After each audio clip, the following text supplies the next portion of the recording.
Chapter 235. Relying on oneself is always better than relying on external help. Hanjin had given the ogre shamans a vivid lesson, which was also the last lesson. Buck was killed, and the ogre shamans had lost their protection and courage to chase after the mercenaries. They turned around and continued to flee into the forest. However, Hanjin did not die. Like a ghost, he came out from behind a big tree.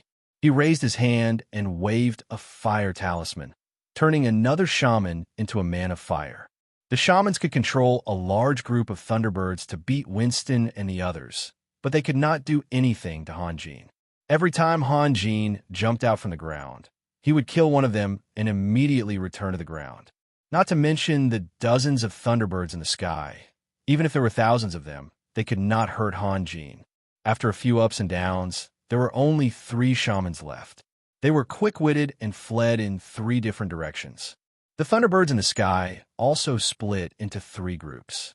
This time, Hanjin was not in a hurry to chase after the shamans. When the thunderbirds had flown far away, he came out from the ground. The speed of Earthmeld was very fast, and he did not think that the shamans could escape from his hands. Hanjin's fingers moved quickly in the air. His faked Earth corpse had been broken, and now it was time to rebuff it. Compared to chasing after the enemy, protecting himself was more important. In the distance, Yelena and the others saw that they had escaped from the Thunderbirds and turned back to kill. However, Hanjin had solemnly instructed them not to interfere with his battle, so they were not in a hurry to find Hanjin. There were still some fish left in the Dawn Mercenary Corps. For Winston, as long as they could fight, he had too much anger to vent. One by one, the talismans disappeared into Hanjin's body. He let out a long sigh of relief. At this time, the ogre shamans had escaped far away, but the thunderbirds flying in the sky exposed their exact location. Hanjin calculated in his mind and released Earthmeld again. The remaining 3 ogre shamans had long since become frightened birds. The effect of steel skin had disappeared, and they didn't even notice it. They only knew how to run forward. The shaman kept begging the gods in his heart, begging Hanjin to find his companions first. Who would have thought that Hanjin would jump out in front of him? The shaman's eyes revealed a look of despair, but Hanjin would not show mercy just because of the enemy's mood. With a flash of green light, a rain of blood burst from the shaman's neck. Out of habit, Hanjin wanted to retreat to the ground immediately, but he saw a strange, shiny object hanging on the shaman's chest. He quickly stretched out his left hand and pulled the object off, then sank it into the ground. In terms of energy consumption, Hanjin was a downright miser. If he could solve it with force, he would never use Taoist magic. Since the shamans had lost the protection of skin, of course he would save the fire talismans. The ogre shaman's body fell to the ground, but the Gale Wolf under him didn't stop for a moment. It continued to rush into the depths of the forest and disappeared in the blink of an eye. This time, the thunderbirds in the sky didn't release any thunder and lightning. They were still hovering. Hanjin jumped out from the ground again and quietly looked at the thunderbirds. His eyes flashed with a thoughtful look. After a moment, he waved a thunder talisman. A flash of lightning fell from the sky and hit a thunderbird. However, that was a thunder talisman that Hanjin made a long time ago. Its power was a bit pitiful, and it didn't cause any harm to the thunderbird. Hanjin waved the green on and kept shouting. Although the intelligence of the thunderbirds was worse than that of the giant man, they also knew that the enemy was provoking them. With a few sharp and long cries, the thunderbirds flapped their wings and swooped straight down to Hanjin. The distance between the 2 sides was getting closer and closer. Hanjin could clearly see the shape of the thunderbirds. Their feathers were a brilliant golden color, very beautiful, but their pupils were like a silver-white gem. The beaks looked sharp and shiny. The thunderbirds were bigger than the human-faced eagles he had seen before. If they fell on the ground, they would definitely be taller than Hanjin. 20 meters, 10 meters. He could already feel the vibration caused by the friction between the thunderbird's wings and the air, but none of the thunderbirds released thunder and lightning. It seemed that they wanted to fight with him. That should be right. Hanjin smiled. From the time the thunderbirds began to attack Winston until now, Each Thunderbird should have released about 20 times of thunder and lightning. This was their limit. 5 meters. The Thunderbirds at the front forcefully broke through the branches and leaves and pounced on Hanjin. The strong wind caused by their huge wings stirred up the sand and stones on the ground, but Hanjin had already released Earth Meld and disappeared into the ground. The running speed of the Gale Wolf was far less than that of Hanjin's Earth Meld. In a moment, he had killed another shaman and chased after the last enemy. The shaman was scared out of his wits. He always drilled into the lush branches and leaves, but he didn't know that it slowed down his speed. If he wanted to cover his tracks, it was even more unnecessary. Even if he could drill into the depths of the earth like Hanjin and see the hovering Thunderbirds in the sky, Hanjin could still accurately find his hiding place. In the face of the last opponent, Hanjin didn't even bother to use the green aura. When he jumped out of the ground, he waved his hand and punched the shaman in the chest, sending the shaman flying upside down. He then hid back underground. The Thunderbirds in the sky completely lost contact with the ogre shaman. They hovered in the sky for a long time before flying in the direction of Thunder Valley. After patiently waiting for a moment, Hanjin rose from the ground and slowly walked in front of the ogre shaman. He stretched out his hand and touched the shaman. The shaman was still breathing. He didn't use too much strength. He had to at least leave one alive to interrogate. Hanjin tore off a branch and randomly whipped the ogre shaman's face. After a moment, the ogre shaman suddenly opened his eyes and jumped up from the ground. With a roar, he raised his cane and swung it at Hanjin. To be honest, this level of attack could be completely ignored by Hanjin. However, the ogre shaman opened his mouth and spat out an unbearable stream of air. It was simply a bad breath whirlwind. Most cultivators like to be clean and tidy, and Hanjin was no exception. Moreover, the prerequisite for cultivation was to remove dirt from the air. Like those sloppy old beggars in the legends, they might become supreme martial artists, but they definitely wouldn't have the slightest connection with cultivation. Hanjin couldn't help but hold his breath and take a few steps back. The ogre shaman missed, so he raised his cane again and pounced at Hanjin. Hanjin raised his left hand, and a long black whip appeared in his hand. The tip of the whip streaked through the air and made an ear-piercing sound. Then, it heavily lashed at the shaman's chest. The shaman's leather armor was torn in half, and a deep bloody wound was left on his chest. He took a few steps back and sat on the ground, howling loudly. Hanjin originally wanted to go over and interrogate him, but when he saw the shaman's bloody mouth, he quickly dismissed the idea. It was better to leave it to Leger and the others. Then, the tip of the whip stretched out like a snake and wrapped around the shaman's neck. As if he was leading a dog, he strode out of the forest. Yelena and the others were already waiting at the top of the mountain. They had killed a few that had slipped through the net, but the forest was too big and there were good hiding places everywhere. They couldn't find every enemy, not to mention that Hanjin was the main focus. They needed to wait for a clear message. Seeing Hanjin dragging an ogre shaman out of the forest, Yelena and the others hurried to greet him. Saxon held his long sword and walked straight towards the shaman. Hanjin coughed lightly. "This is the last shaman." Saxon's body stiffened.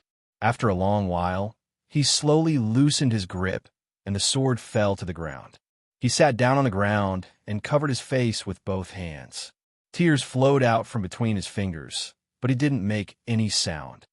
"Why are you crying?" Winston roared. "Can't you be a man?" Yelena, Gibran, and the others all looked at Hanjin. Compared to Winston and Saxon, who were immersed in grief, their expressions were much more complicated. During the time they were waiting for Hanjin, they roughly understood what had happened. It was impossible to kill an ogre shaman under the protection of dozens of Thunderbirds. If it had been any of them, they wouldn't have been able to do it alone, not even together. However, Hanjin had succeeded. If it had been someone who liked to nitpick, they would have analyzed Hanjin's fighting style and the benefits of various strange spells.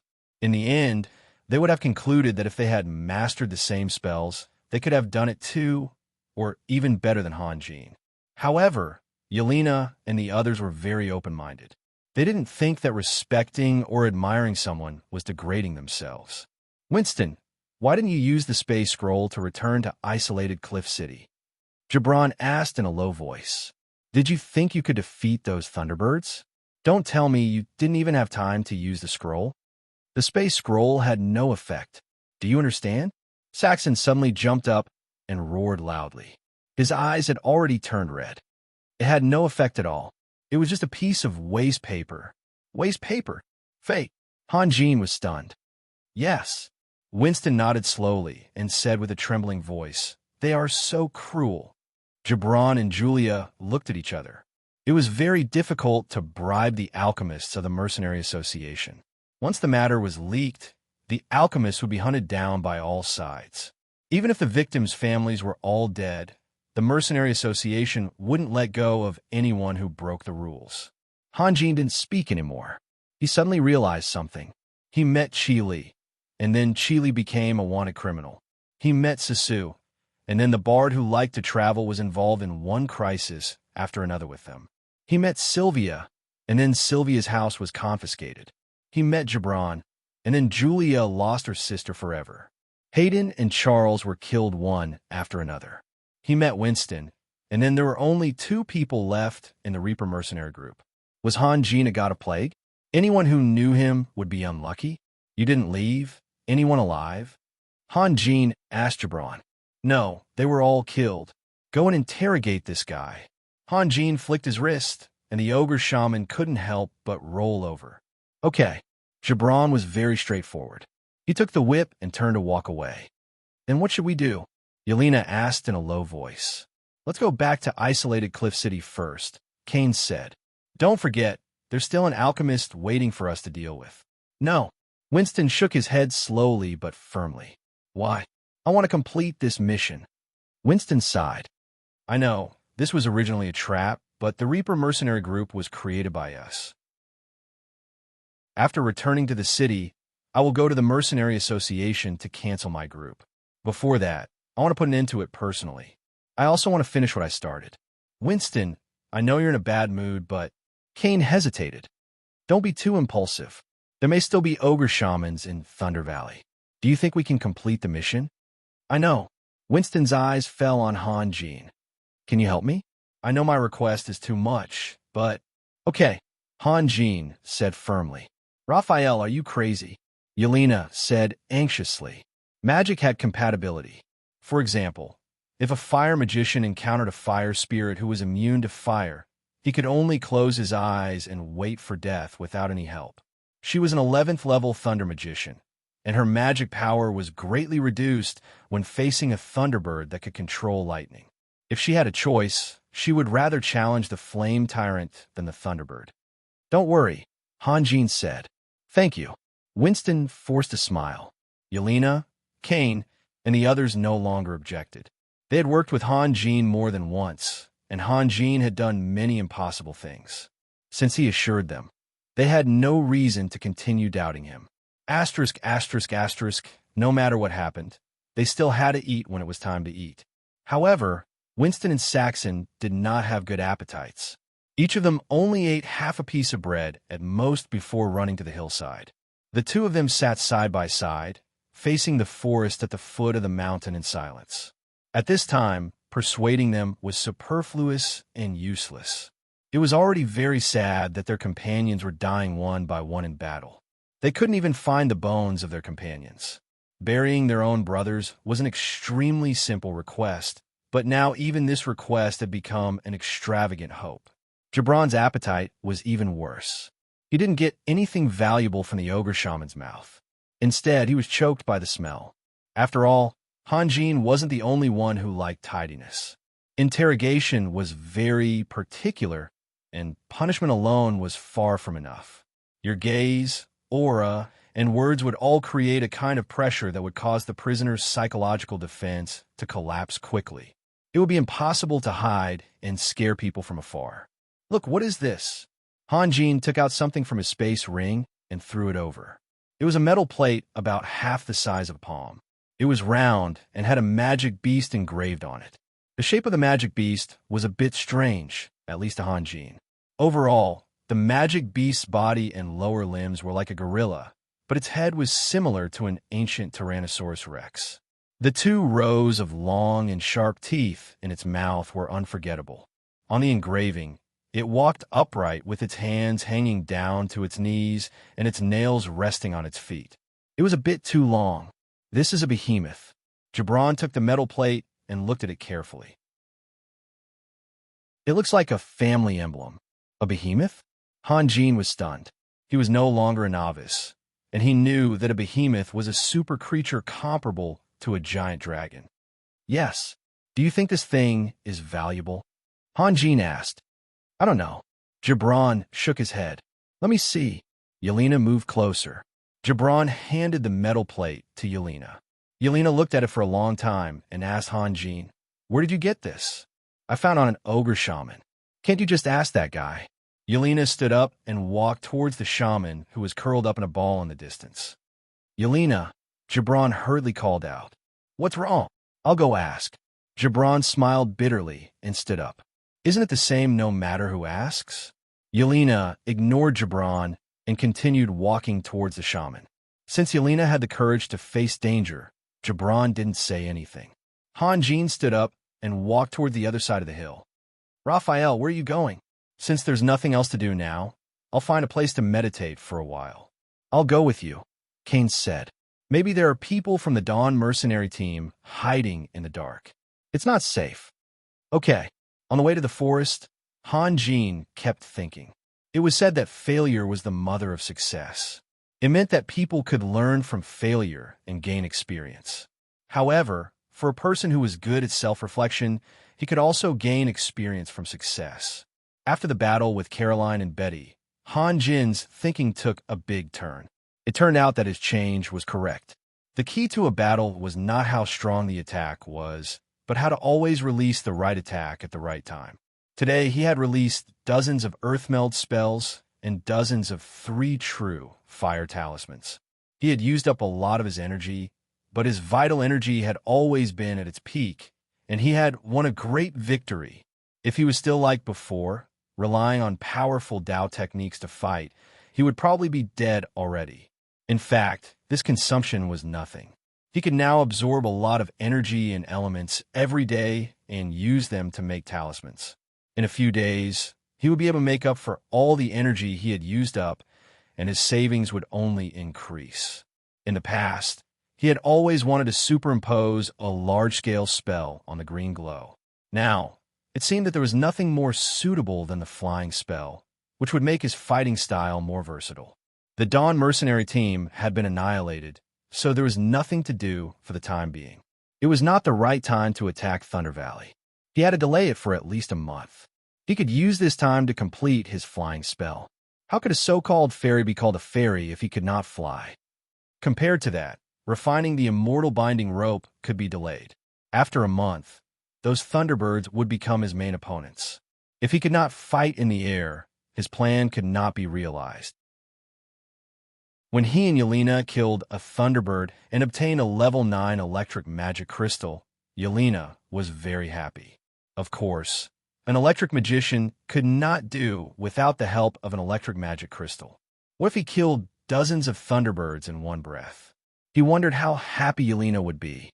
Thinking of this, Han Jin smiled faintly.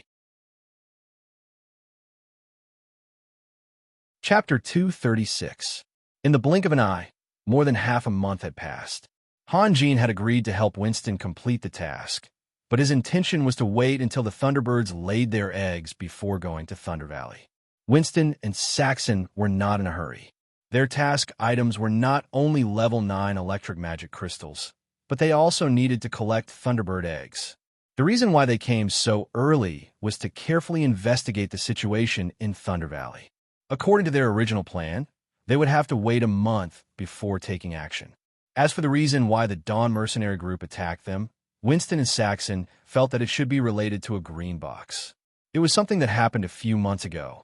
Winston and Saxon had encountered a nameless mercenary who had mysteriously died in a place far away from isolated Cliff City. They found a green box on his body and opened it on the spot. There was nothing else inside except for a basic fire magic book. At that time, Winston almost threw the box away. However, when they returned to the city, Cervantes suddenly came to their door and asked if they had found a green box. Winston admitted it, and then Cervantes proposed to buy it at a high price. In fact, Winston did not take the green box seriously. If Cervantes did not want to buy it at a high price, he would have found a random reason to ask Winston for it, and Winston would have given it to him. Perhaps Cervantes was a stingy guy and made the mistake of measuring the heart of a gentleman with one's own yardstick. He thought that Winston would definitely not give it to him for no reason, and thought that buying it at a high price was the most direct and effective way. However, this made Winston suspicious, and he found a reason to send Cervantes away. One would not wake up early if there was no profit. Since Cervantes wanted to buy it at a high price, then the green box must have an equal value. However, after sending Cervantes away, the members of the Reaper mercenary team studied it for a long time, but they could not find any secrets. Later, Winston put this matter aside. However, less than half a month later, Cervantes and his men stopped them on the street. This time, they were very rude. Coincidentally, Han Jean happened to return to the city and helped Winston out. In the past few months, Cervantes had never looked for them again. Winston had already forgotten about that matter. Now it seemed that he had been too careless. However, they did not bring the box with them. Instead, they hid it in a more secluded place. If they wanted to find out the secret inside, they could only wait until they returned to the city. At dusk, Yelena and the others were watching the sunset and talking about something. Han Jean and Leger walked out of the forest. Han Jin's face flashed with joy. After more than 20 days, he had finally superimposed the complete flight spell on the green aura, which was one of his worries. Where are Gibran and Kane? Not back yet? Leger asked. No. Julia shook her head. She was a little worried. Gibran and Kane went to Thunder Valley to observe the Thunderbirds every day. Usually, they would have returned by this time, but today there was no sign of them. Don't think too much. There will be no problem. Yelena said, they're just observing from outside the valley with X-ray eyes. They won't alarm the Thunderbirds. I know. Julia smiled. Yelena, it's time. Do you want to compete? Han Jean smiled. Compete in what? Yelena was stunned. Han Jean stretched out his arms and made a flying gesture. He was so excited that he lost his composure when he raised his arms. Okay, Yelena chuckled, then stood up and looked at Han Jean from the corner of her eyes. Don't forget your promise. Don't forget your promise too. Han Jean smiled.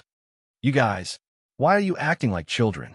Julia seemed very mature, but her next sentence gave her away.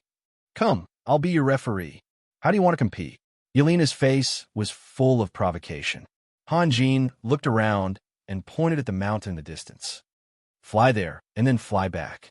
Whoever lands first wins. Okay. Yelena tidied up her skirt and then took out her magic wand solemnly. Fairness was the first priority of a referee. Julia was obviously not qualified. She waited until Yelena finished casting the spell and slowly rose into the air under the protection of the wind element.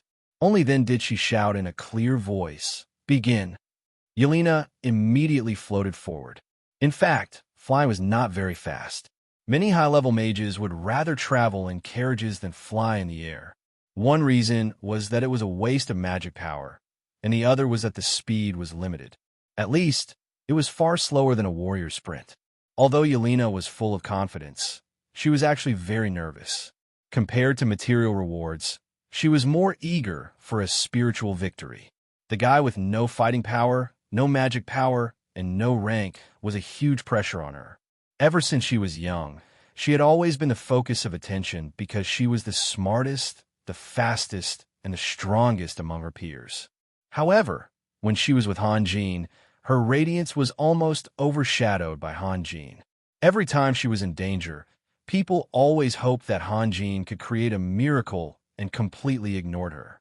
Now, Yelena was eager to defeat Han Jean.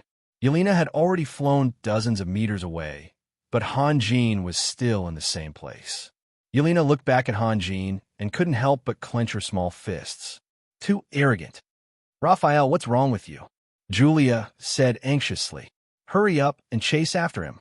Raphael, Don't tell me you admit defeat. Leger was trying to provoke him. Han Jin smiled and raised his palm. The green light gradually lit up, and the next moment, he turned into a meteor and rushed into the sky. The flashing light was more dazzling than the setting sun, and there was a light tail behind him that was more than 10 meters long. His momentum was astonishing, but his speed was even more astonishing than his momentum. Yelena heard a whistling sound behind her and turned her head again. She saw a dazzling rainbow flash past her, and the strong wind it brought along instantly messed up her hair, making it look like countless strange snakes were dancing crazily.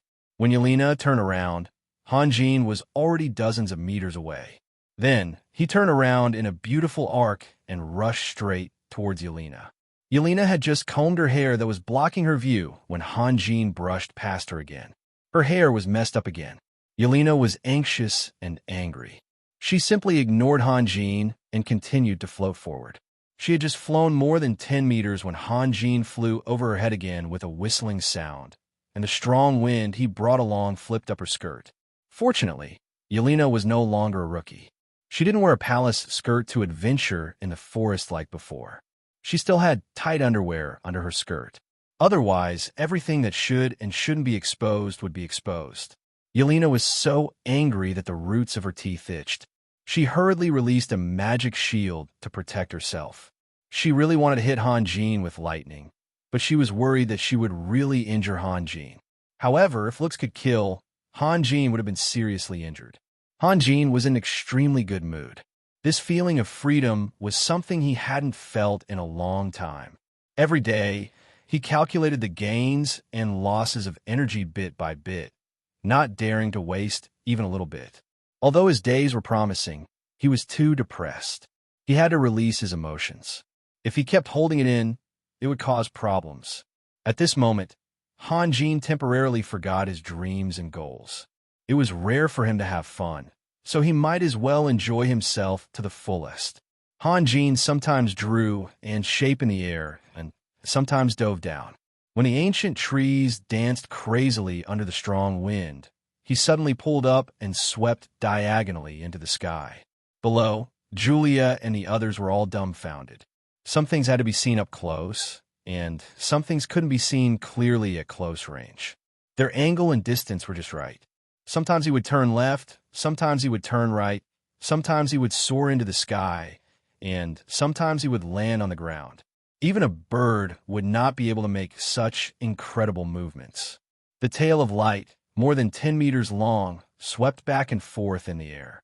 It was very dazzling. In comparison, Yelena was overshadowed. At least the people below didn't look at her. After flying for a few hundred meters, Yelena finally came to her senses. She simply turned around and flew back, giving the whole stage to Han Jin. Han Jin, however, continued to fly above the forest. He was as agile as a swimming dragon and as fast as lightning. His whistling sound was fiercer than the previous one. After a long while, Han Jin finally had enough fun and controlled his flying sword to return to the top of the mountain. Yelena glared at Han Jin angrily without saying a word. She had thought that this was an evenly matched contest, but it had turned out to be a one-sided defeat. She had wanted to release the teleportation scroll at the critical moment, but it had turned into a joke. The only relief was that no one knew about her plan. Otherwise, she wouldn't have the face to see anyone. Han Jin stepped down from the flying sword, and Julia and the others quickly surrounded him. This kind of magical tool was too amazing, and they had never seen or heard of it before. Before, they only thought that it was an offensive weapon and didn't expect it to have other uses. Julia, in particular, was overwhelmed with emotions. If she had such a magical prop, she would be almost invincible. Even mages of the same rank would be no match for her. The range of the longbow was beyond the range of mental power. If the enemy came close, she would fly away. If the enemy ran away, she would chase after them. She would be the only one who could kill. No one would be able to hurt her. It could even be said that the value of this magical prop was far greater than any prop she had ever dreamed of getting. "You made this?" Julia's voice was slightly trembling. "Yes." Han Jin nodded. He could see Julia's mood. Other than me, you can't control it, but what? Julia asked hurriedly.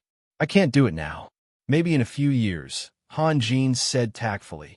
At this moment, Gibran and Cain jumped out of the forest at the foot of the mountain. Cain shouted from afar.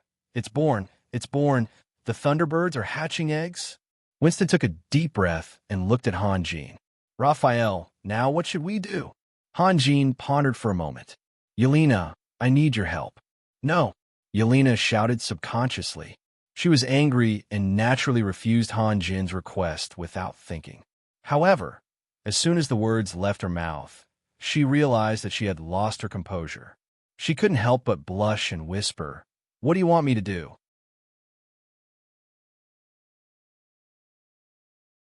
Chapter 237. Thunder Valley. No one knew who first shouted out this name, and no one knew how long it had been spread. A long, long time ago, Thunder Valley was the territory of the Thunderbirds. In addition to the lush mountain peaks, there was another feature that was completely different from other places, and that was the skeletons of various magical beasts. In the nearby area, there were almost no magical beasts that could pose a threat to the Thunderbirds. Moreover, there were many Thunderbirds. They would always divide a part of them to hunt, and the rest of the Thunderbirds would stay at home. Therefore, they built their nests on the ground so that people could see them at a glance. Perhaps because the Thunderbirds ascended and descended too frequently, there were no large trees in the center of the valley. There were only a few very short shrubs and clumps of grass that grew from the cracks of the bones. A female Thunderbird laid about 4 or 5 eggs at a time, but not all eggs had the chance to grow up. The Thunderbird's nests were built on the ground, made of stones and bones, with only a shallow layer of bellflower. When the Thunderbirds returned to the nest, the slightest carelessness would break or crush the eggs. Moreover, the Thunderbirds did not feed their offspring. At most, they would drag the prey to the side of the nest. From the first day of hatching, the young Thunderbirds had to rely on their tender beaks to tear their prey apart. The young Thunderbirds that did not have enough willpower or physical strength would be eliminated. In the end, the nest of young Thunderbirds would grow up smoothly. At most, there would be 1 or 2, or even none left.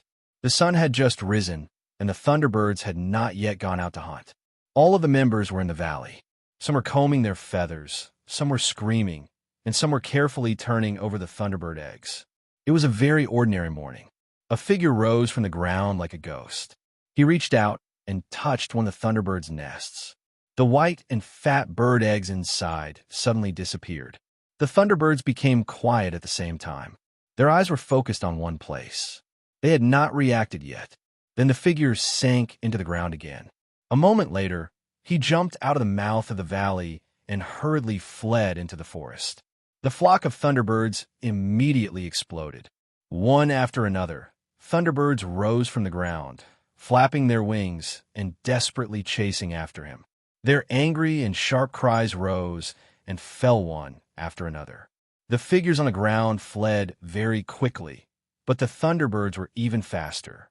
At this moment, a sharp and long cry was heard, and a giant Thunderbird with a faint red glow caught up from behind. The cry came from its mouth. The Thunderbirds gradually slowed down. After circling for half a circle, they flew back to Thunder Valley. Only 2 Thunderbirds were still chasing after them. The man's provocation had angered all the Thunderbirds, and they all chased after him. Thunder Valley had become a defenseless place. Obviously, compared to revenge, they were more concerned about the empty Thunder Valley. Most of the Thunderbirds had given up. After a long while, the Thunder Valley finally regained its calm. The male and female Thunderbirds had lost track of their enemies and had no choice but to fly back to the valley. They circled in the sky and let out mournful cries. The figure unexpectedly came out again and snatched all the eggs from a female Thunderbird right under its nose. He turned around to avoid the female Thunderbird's beak attack and then disappeared underground. This time, all the Thunderbirds went crazy. Even their not-so-smart minds realized that if they did not kill the enemy completely, their offspring would be robbed sooner or later. One by one, the Thunderbirds rose from the ground and hovered in the sky like a golden cloud, looking for traces of the enemy. Han Jin appeared outside the valley and dashed forward in a straight line. The flock of thunderbirds swarmed forward. Seeing that the distance between the two sides was getting closer and closer, Han Jin threw out a ray of green light, which shot diagonally into the sky. Although the lightning released by the thunderbirds was very powerful, it could only be locked within 200 meters. Yelena estimated that the Thunderbird King's attack range would not exceed 250 meters, but for safety reasons, Han Jin set the warning line at about 300 meters. The flock of thunderbirds was really angry. They desperately flapped their wings and chased after him. The two parties, one in front and one behind, flew more than 10 miles in a moment. Han Jin's body suddenly shot down until he flew into a magic array and jumped out of the sword light. Yelena, who was hiding in the forest, immediately activated the magic array. Flashes of lightning enveloped Han Jin. The Thunderbirds did not care why the enemy stopped. For them, this was a rare opportunity. Led by the huge, faintly glowing Thunderbird, the flock of Thunderbirds swooped down, their eyes full of hatred all locked on to Han Jin. Yelena did not want to fight with the Thunderbirds because the power of her lightning magic would be severely weakened. Correspondingly, the Thunderbirds used lightning to attack the magic array set up by Yelena, and the power would be greatly reduced. A deafening roar spread in all directions, and the lightning struck the magic array one after another. Although the Thunderbirds did not have a unified command, the rhythm of their magic release was uneven, and they did not understand the art of group fighting, so they could not concentrate their power on one point. But Han Jin, who was standing in the middle, was still shaken, and the light curtain of the magic array was also shaking wildly. Han Jin narrowed his eyes and nervously observed the light curtain of the magic array. The Thunderbirds circled while desperately releasing lightning. Finally, the magic array could not withstand such a seamless attack and collapsed with a bang. Lightning poured down and blasted a big hole in the ground. Only then did the Thunderbirds quiet down a little. The Thunderbird King brought a few Thunderbirds and swooped down, skimming at a low altitude of more than 10 meters. They could clearly see that there was a big hole where the enemy was hiding. The Thunderbird King let out a few proud cries and flew back to the valley with a group of Thunderbirds. When they came, they were chasing the enemy, so the Thunderbirds were very fast. Naturally, they were slower on the way back. Just as they flew into the valley, all the Thunderbirds saw a scene that made them collapse. The enemy was not only not dead, but was also swaggering in their nests and stealing things. Almost half of the nests were empty. The Thunderbirds were furious, and their cries erupted into the sky. Han Jin looked back and smiled, then drilled into the ground again. The Thunderbirds swooped down to the ground one by one, and it was a mess. Especially the Thunderbirds who had lost their children, they desperately used their beaks to turn over the nests. However, Han Jin was too clean and did not leave anything behind. Hey! Han Jin stood at the mouth of the valley and shouted loudly. He was still tossing a Thunderbird egg in his hand. As a result, the Thunderbird egg fell to the ground and turned into a pool of yellow and white liquid. Then, Han Jin took out another Thunderbird egg, shook it, turned around, and ran. The completely crazy group of Thunderbirds did not stop for a moment. They scrambled to rise into the air. Before, when the Thunderbirds flew or landed, there was a certain rule. The Thunderbirds at the back would always wait until the Thunderbirds in front took off before spreading their wings. Now, they were all crazy. The Thunderbirds used their wings to beat each other, hit each other, and even rolled into a ball. It was not until the Thunderbird King issued a warning scream that the chaos was stopped. When all the Thunderbirds were in the air, they realized that their enemy had run hundreds of meters away. They quickly chased after him. All the Thunderbirds came out of their nests. Even the Thunderbird King forgot to protect its own nest. Its original silver pupils had turned blood red, and it stared at Han Jin's back. It was estimated that there was only one thought left in the Thunderbirds' minds, and that was to use lightning to tear this abominable human into pieces. A spectacular scene appeared in the sky. The first thing that came into view was a ray of green light, like a shooting star, cutting through the blue sky, leaving a long trail behind. Behind it was a flock of thunderbirds that covered the sky. Pairs of huge golden wings spread out, like a huge golden carpet, blocking half of the sky. This is too exaggerated. Gibran looked up at the sky, stunned. Didn't they say that it would only take a few ninth-grade magic crystals? Why do they make such a big scene? Hanjin carefully controlled his speed. If he was too fast, the thunderbirds would not be able to keep up. If he was too slow, he would not do either. Although they were 300 or 400 meters away, Hanjin could clearly see the hatred in the Thunderbird King's eyes. The lightning of the Thunderbird King was no joke. Soon, Hanjin flew to the second magic array set up by Yelena and quickly controlled the green light to descend. Before Hanjin's feet touched the ground, the magic array was activated under the control of Yelena in the distance, and a faint layer of light shrouded Hanjin's body. As expected of a magic genius, the timing was just right. Hanjin praised in his heart, but before he could stand firm, a bucket-thick lightning followed and bombarded the magic shield. Immediately afterward, countless bolts of lightning rained down from the sky. In just a few breaths of time, the magic shield was on the verge of collapse. It seemed that it would not be able to hold on any longer. Hanjin was shocked. Why was the firepower stronger than the last time? He quickly cast a charm and sank into the ground. The Thunderbirds, who were spewing lightning, could not see the situation inside the magic shield. They were still happily bombarding the magic array below with lightning. In just a moment, the magic shield was shattered with a roar, and what appeared in front of the Thunderbirds was another huge pit. But this time, the Thunderbirds could not believe their eyes. Their intuition told them that the human was not so easy to kill. Under the leadership of the Thunderbird King, the Thunderbirds circled above the pit. Hanjin's figure appeared on the ground hundreds of meters away. He first rode on the green light, then waved his hand in the direction of the Thunderbirds, and a faint white light flew toward them. A Thunderbird was the first to notice the white light. It quickly flapped its wings to meet it. At the same time, it released a bolt of lightning. In its opinion, no matter what the enemy threw at it, such an attack would not be able to hurt it.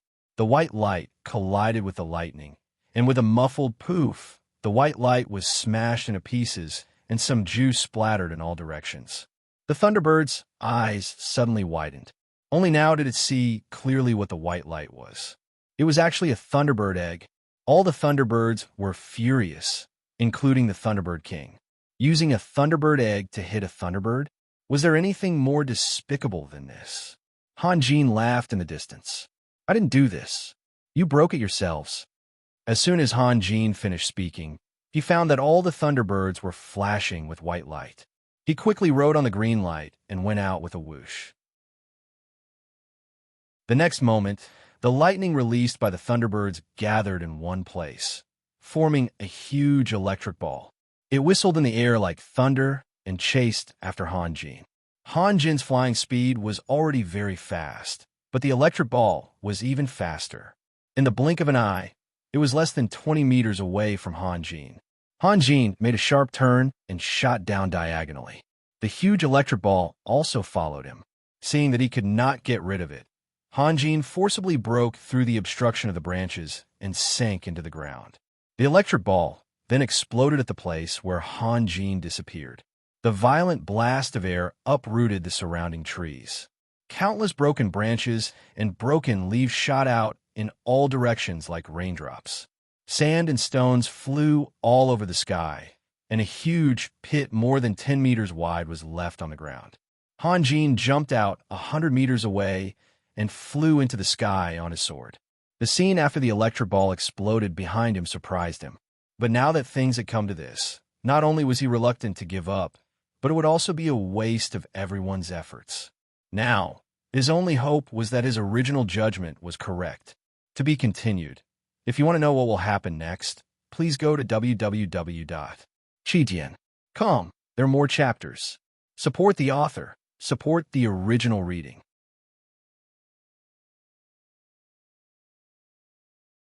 Chapter 238.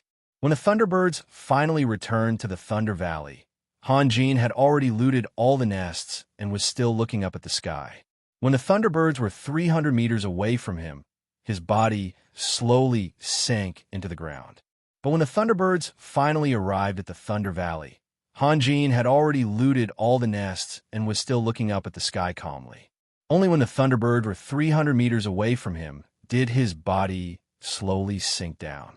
Looking at the empty valley, the Thunderbirds let out mournful cries. In a nearby area, the Thunderbirds were invincible existences of the highest level. They had never suffered such a blow before, and they had gone completely mad. There was once a story about two hunters who caught a few wolf pups and climbed up two different trees. When the mother wolf found them, they took turns to torture the wolf pups in their hands, causing the wolf pups to let out mournful cries. This caused the mother wolf to run back and forth between the two trees. In the end, she died of exhaustion. The Thunderbird's intelligence should be higher than that of wolves, but not by much. No matter how Hanjin played with them, they would still chase after him. Even if Hanjin ran to the end of the sky, they would still chase after him. Therefore, when Hanjin's figure appeared at the mouth of the valley, all the Thunderbirds immediately spread their wings and quickly chased after him. Seeing the Thunderbirds approaching, Hanjin rose into the air again and flew straight to the last magic array. Yelena had only set up 3 magic matrices. Hanjin and she had done careful calculations. If Hanjin's judgment was correct, her magic matrices would be able to deplete the magic power of the Thunderbirds. A magic matrix could withstand 6 or 7 rounds of attacks without a problem. There might still be a few powerful Thunderbirds that still had magic power left, but it wouldn't be enough to kill them instantly, so there was no need to worry. Unexpectedly, after the Thunderbirds swooped down, they only released a few sporadic lightning bolts. Most of the Thunderbirds were desperately hitting the magic shield with their bodies. The lightning ball just now had exhausted their magic power. The coverage of the magic array was not large, only about 10 meters in radius. It could not accommodate so many Thunderbirds attacking at the same time. However, the Thunderbirds were completely out of control. Some were desperately attacking the light curtain with their beaks, some were tearing with their claws, and some were flapping with their wings. More Thunderbirds stood on their companions. They did not even care if their actions would hurt their companions and vented their anger with all kinds of crazy actions. The Thunderbirds' wings were very strong. After all, they relied on their wings to fan the air, and their strength was not enough to offset the effects of gravity. However, their wings were also more vulnerable to damage. For a moment, golden feathers scattered in all directions like raindrops. There was a violent magic fluctuation in the air. Most of the Thunderbirds continued to attack the magic array as if they did not feel anything. Only the Thunderbird King kept a pitiful consciousness. It hovered in the air, searching for suspicious traces, and then flew straight in a direction. Thick pillars of lightning rained down from the sky. 9-grid Thundercall. The attack range of the 9-grid Thundercall was a few hundred meters. Whether it was the Thunderbirds that landed on the ground or circled in the air, none of them could avoid the attack of the electric column. Their feathers, which were full of electric elements, could absorb the damage of the magic, but they could not resist the impact of the magic. However, Yelena did not want to hurt the Thunderbirds. She released the magic to cover Kane. Hanjin quickly drilled into the ground. At the same time, a huge fireball with a radius of 7 or 8 meters appeared above the magic array. With a loud bang, a fire dragon with fangs and claws drilled out and rushed toward the embarrassed Thunderbirds. The appearance of the fire dragon released by any fire magician was not much different, but the color of the fire dragon was different. To be precise, the color of the fire dragon was directly proportional to the magician's own mental strength and magic power. Most of the fire dragons released by 9th-grade magicians were dark red or deep red. Higher up, the color of the flame would change in order: orange, pure orange, golden orange, and so on. If it was released by a 12th-grade magician, it would be extremely brilliant golden white, or even pure white. The fire dragon did not need to attack, as any life near the fire dragon would be instantly turned into ashes. It was said that the fire dragon released by a demigod would turn into a beautiful sky blue, but this only existed in legends and had no factual basis. The fire dragon released by Cain was orange-red. As the saying goes, when an expert shows his hand, he will know whether he is an expert or not. Yelena immediately understood that Cain was on the verge of advancement. The nearest Thunderbird did not even have time to react before it was bitten. The fire dragon's physical attack was very weak, but the raging flames were a great threat.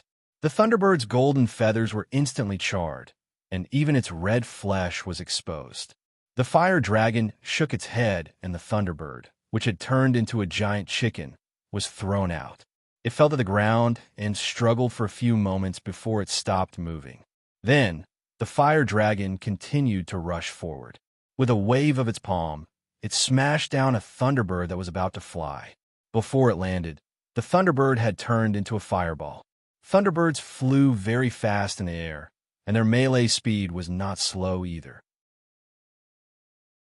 However, from the moment they started running, kicking the ground with their claws to make their bodies float in the air and spreading their wings to really fly, the process was very slow. There was no acceleration, no airflow, and no way to change direction. In these few seconds, they were targets. The fire dragon roared as it charged forward. It used its mouth to bite, its claws to slap, its body to ram, and its tail to sweep. The poor Thunderbird were either slapped down or sent flying like stones.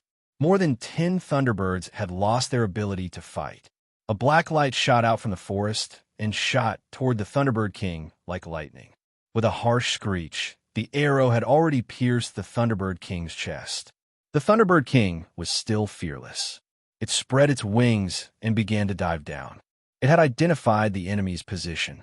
The fire dragon disappeared, and Cain, who was sweating profusely, sat on the ground.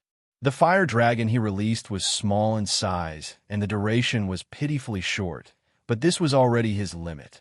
Julia stood beside him, drawing her longbow. There was an emerald arrow on the bowstring.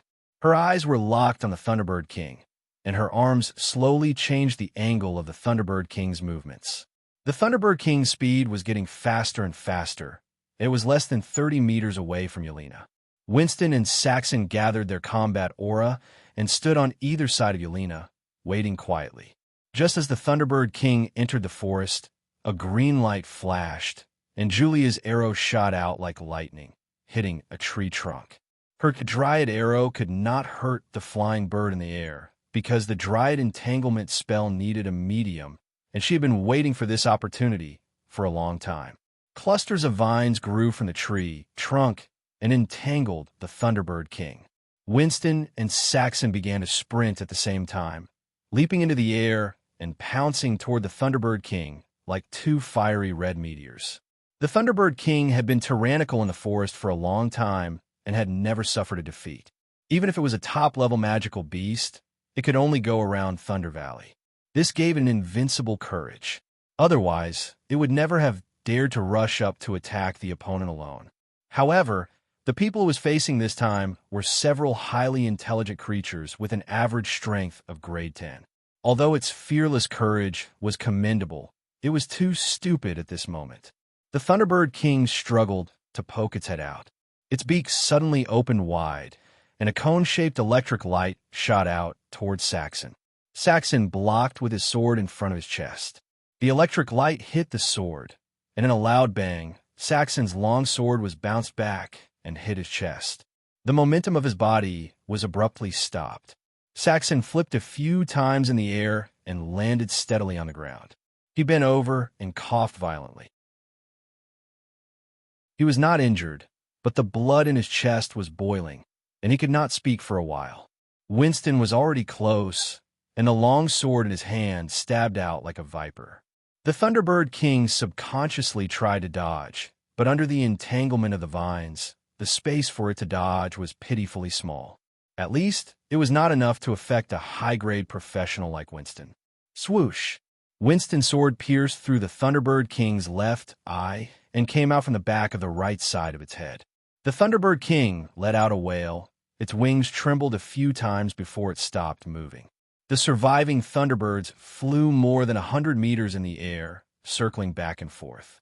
They were reluctant to leave, but they had already felt the strength of their opponent. Without the command of their king, they were in a mess.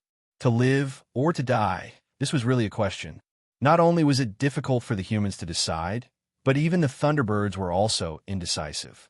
After a long time, the weak side still had the upper hand. Under the leadership of several powerful companions, the Thunderbirds spread their wings and flew in the direction of Thunder Valley. Hanjin did not provoke them anymore. He gently took out a Thunderbird egg and carefully placed it on the ground. The movements of the Thunderbirds suddenly changed, and the Thunderbird at the front quickly spread its wings and flew back. Hanjin took out another Thunderbird egg, and then another. The 3 Thunderbird eggs were in a shape, quietly lying in the grass. Then Hanjin jumped on the sword light and left the Thunderbird eggs. At this time, the Thunderbirds were completely out of control. The Thunderbird eggs were all similar in shape, and the Thunderbirds could not tell if it was their own. However, Thunderbirds were social magical beasts, and cooperation was their habit. Even if it was not their own child, they still had the responsibility to protect it. One by one, the Thunderbirds landed on the ground and surrounded the Thunderbird eggs. At this time, Cain had exhausted all his magic power to release the meteorite spell. A huge meteorite whizzed down, and the blazing flames lit up half of the sky. A stunning scene appeared. The Thunderbirds frantically gathered towards the center, leaning on each other. More and more Thunderbirds jumped onto their companions, forming a hill of flesh and blood, protecting the Thunderbird eggs at the bottom. There were more than a dozen Thunderbirds that rose from the ground and flew towards the meteorite without hesitation. Using their flesh and blood to collide with the meteorite, the result could be imagined. One after another, the Thunderbirds turned into a bloody mess, and their messy feathers fluttered all over the sky like a golden snow. Under the desperate impact of the Thunderbirds, the meteorite's direction was deviated. In the end, the meteorite hit the edge of the flesh hill. In a violent explosion, a corner of the flesh hill was blown away, including the Thunderbirds that launched suicide attacks. This meteorite killed more than 20 Thunderbirds. The effect was surprisingly good. In fact, under normal circumstances, a meteorite killing 1 or 2 Thunderbirds would be considered success. After all, Thunderbirds were living creatures. Both Yelena and Julia couldn't bear it.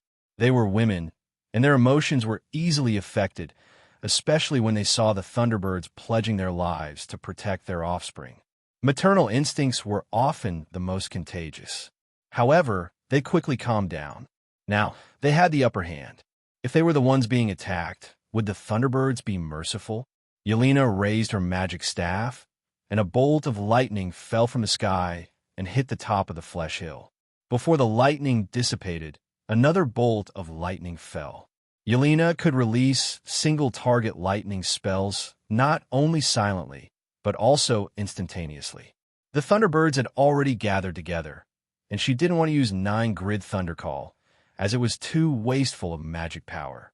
Every bolt of lightning was a test, testing the courage and tenacity of the Thunderbirds, but none of them flinched. They were closer to each other, and their cries became more mournful. In the blink of an eye, Yelena had released more than a dozen lightning bolts, but the effect was incomparable to the meteorite released by Cain just now. Yelena was a little discouraged. At this moment, Hanjin raised his hand and shot out a red light.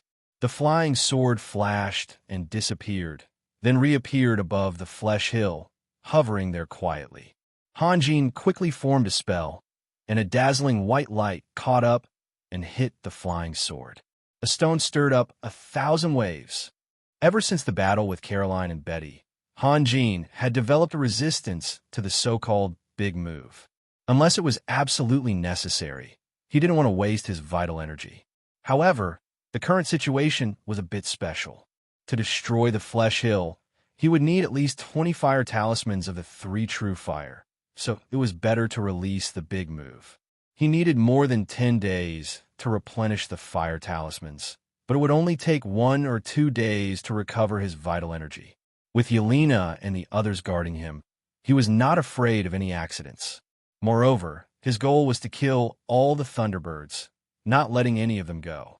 Using the three true fire might have the effect of alerting the enemy, forcing the Thunderbirds to give up their offspring and escape alone.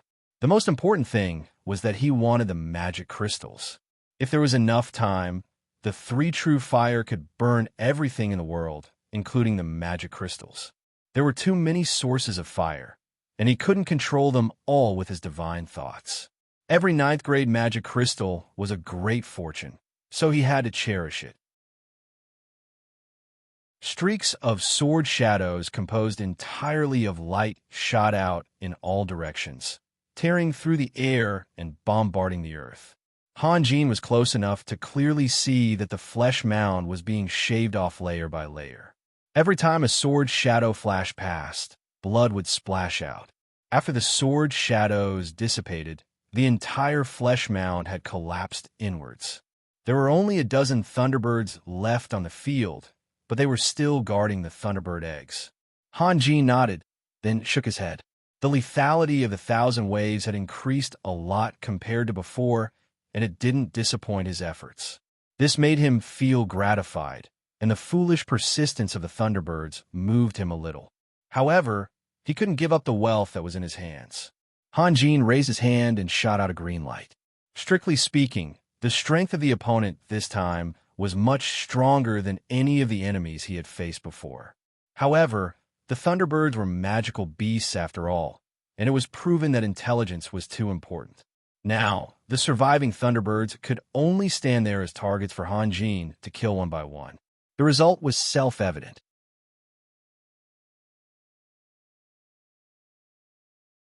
Chapter 239. After the dust settled, Hanjin went to Thunder Valley again to search for anything he might have missed. Winston, Gibran, Kane, and Leger began to cut the magic crystals of the Thunderbirds. This kind of bloody thing naturally didn't need a girl's help. So Yelena, who had nothing to do, turned her attention to the Thunderbird eggs. Hanjin used 3 Thunderbird eggs to attract the Thunderbirds. One of them was crushed by the fallen Thunderbird, but the other 2 remained intact. Yelena put the Thunderbird egg in her palm and carefully observed it. She held the Thunderbird egg in the sun, trying to see what was inside, but the mating and laying periods of the Thunderbirds were synchronized. Now, there was only a pool of liquid in the Thunderbird egg, and the little Thunderbird had not yet formed. Yelena suddenly thought of something and released a small electric arc with her fingertips. The electric arc swept across the Thunderbird egg and disappeared without a trace. Yelena clearly felt that it did not disappear naturally, but was absorbed by the Thunderbird egg.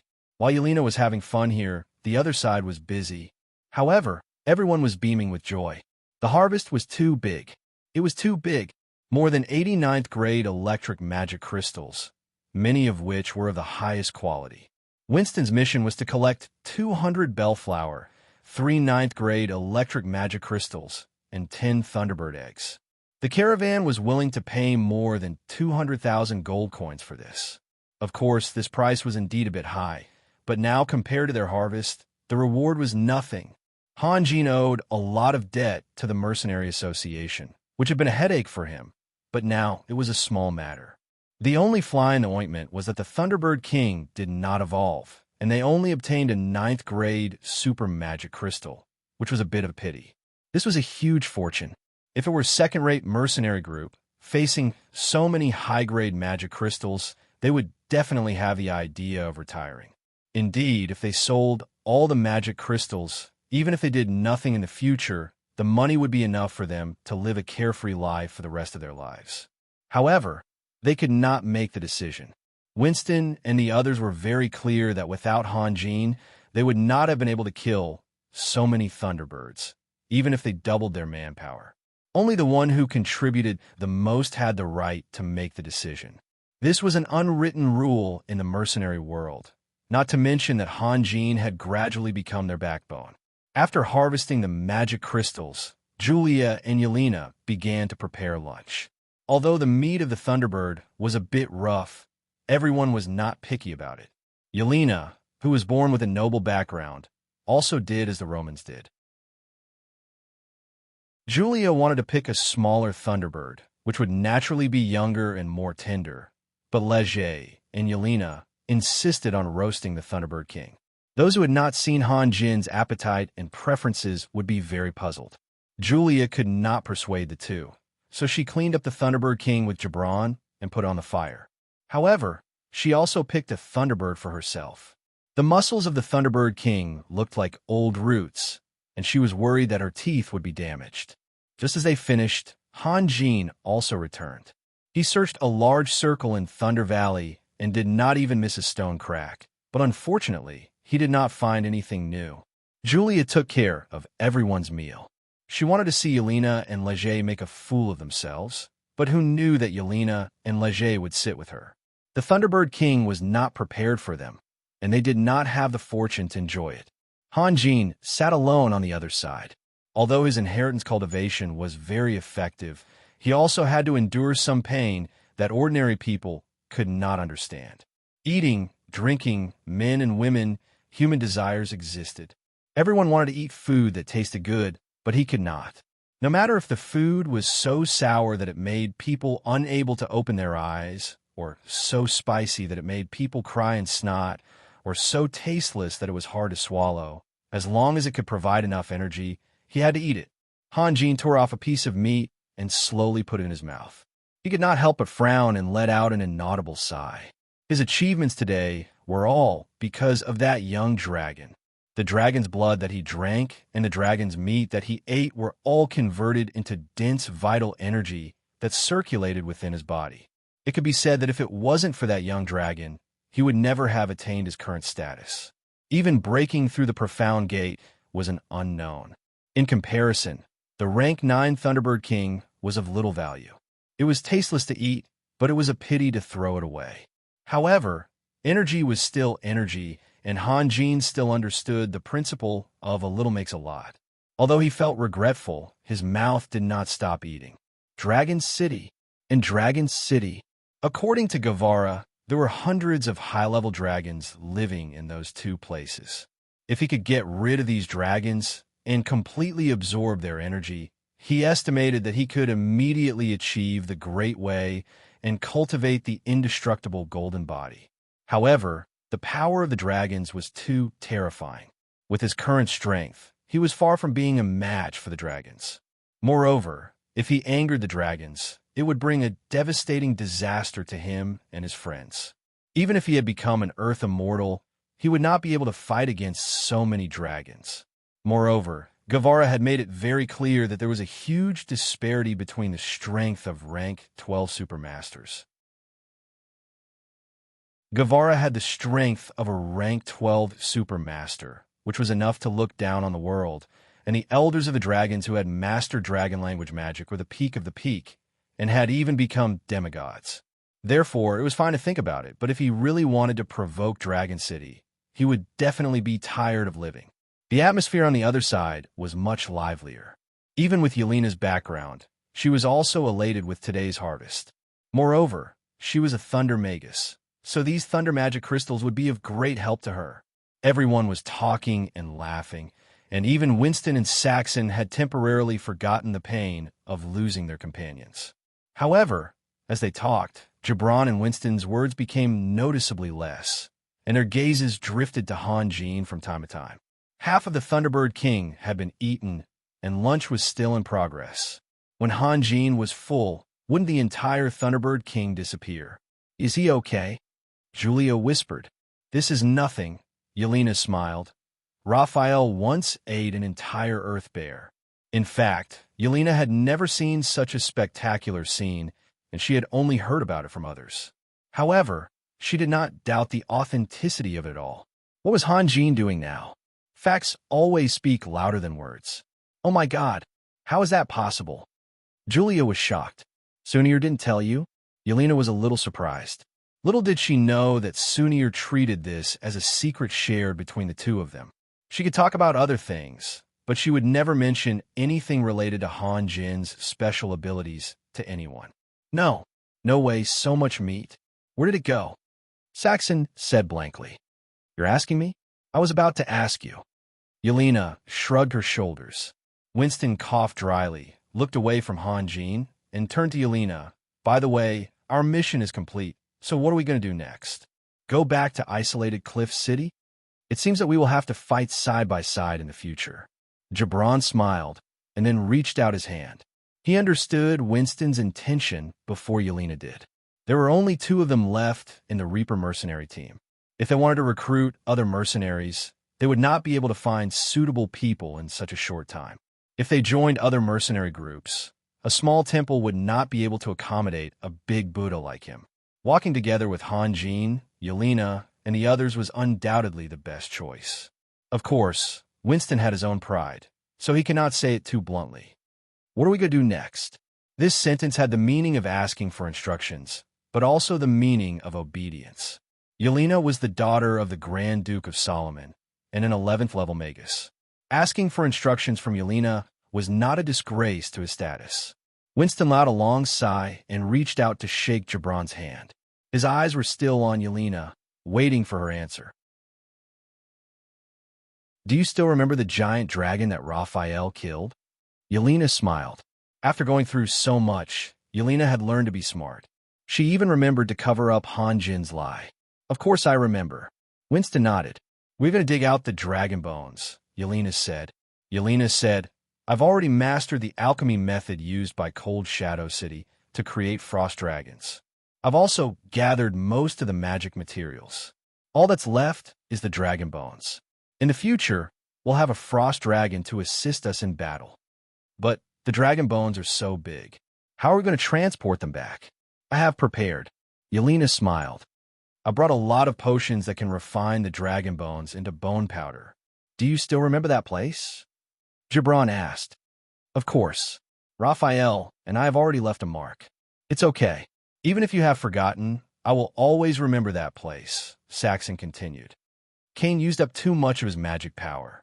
Let's rest here for the night and leave tomorrow, Gibran said. Okay. Yelena nodded. Just as they finished their lunch, the bright sunlight suddenly disappeared and the sky darkened. Thick dark clouds shrouded the vast forest as far as their eyes could see. After a while, a distorted lightning bolt tore through the sky, and raindrops fell along with the lightning. This was the first rain since the beginning of spring. It was said that spring rain was as precious as oil, and this was true. Countless farmers looked forward to it, but the spring rain was very annoying. It was endless, and sometimes they couldn't even see the sun for a few days.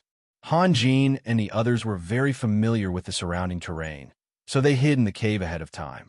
The sky was flickering, the twisted flashes of lightning continued, and the muffled thunders shook their eardrums like drumbeats. Yelena was bored. She took out the Thunderbird egg and examined it in her palm. She had made some discoveries, but she still didn't know the reason. Hanjin and the others were all attracted to the Thunderbird egg. Under the illumination of the silver snakes dancing in the sky, the Thunderbird egg lit up little by little, like a bright, luminous pearl. What's going on? The Thunderbird egg also knows how to absorb the electric elements in the air? Cain cried out in surprise. Yelena suddenly thought of something. She rushed out of the cave and looked in the direction of Thunder Valley. Then she turned back and shouted, Raphael, follow me. Quick!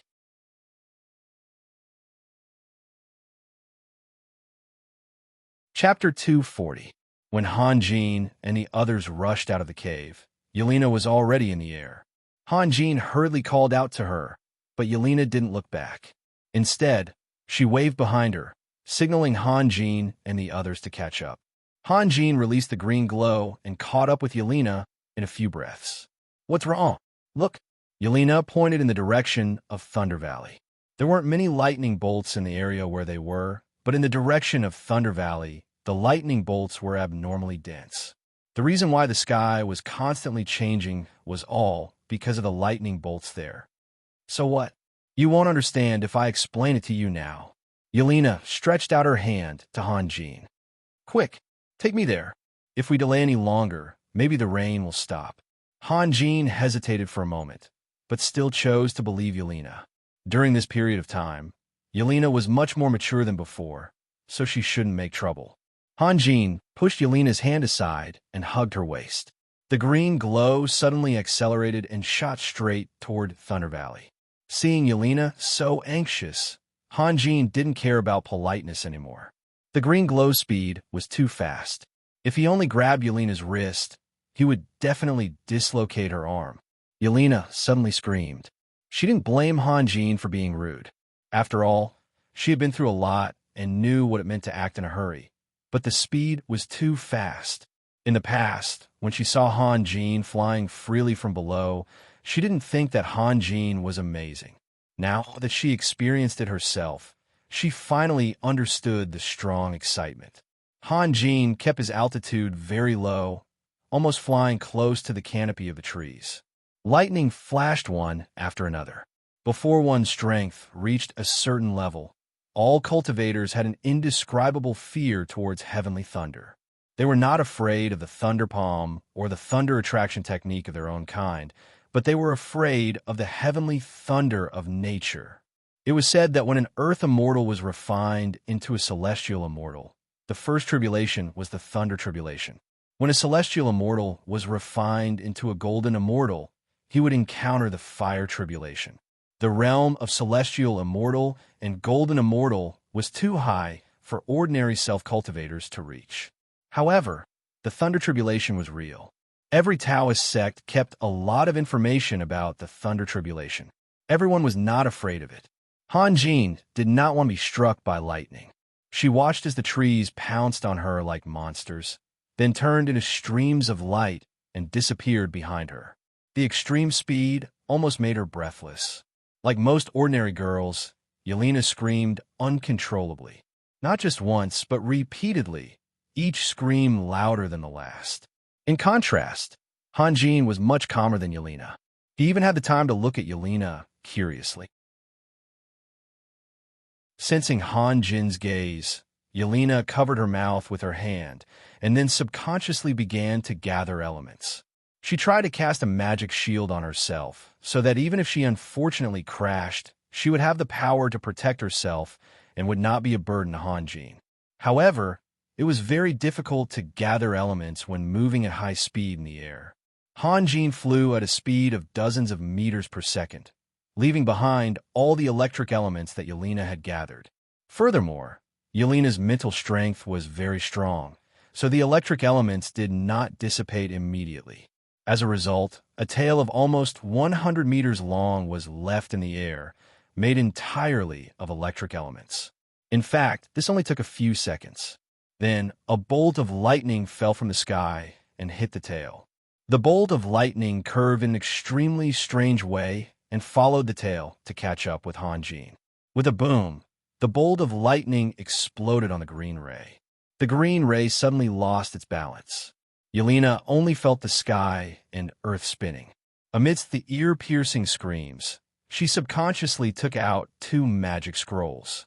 One was the teleportation scroll that she had once imagined using at a decisive moment to defeat Hanjin, and the other was the magic shield.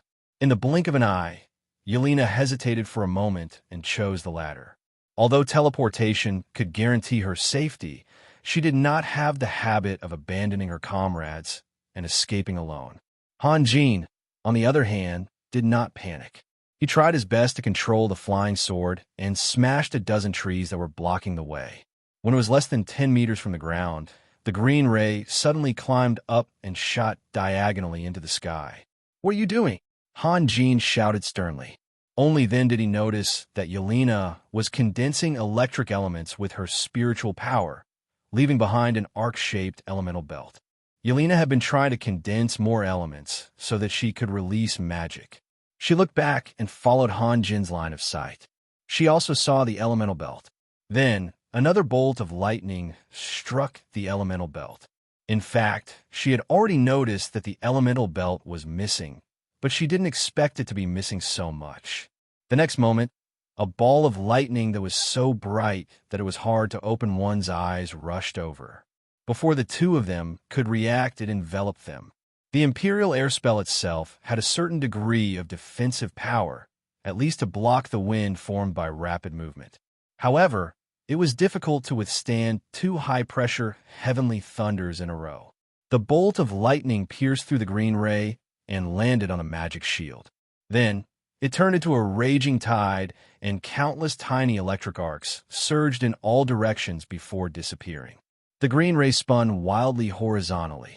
Han Jin tried his best to control the flying sword. Yelena was even worse. She held Han Jin's waist tightly with both hands to ensure that she was not thrown out. "What are you doing?"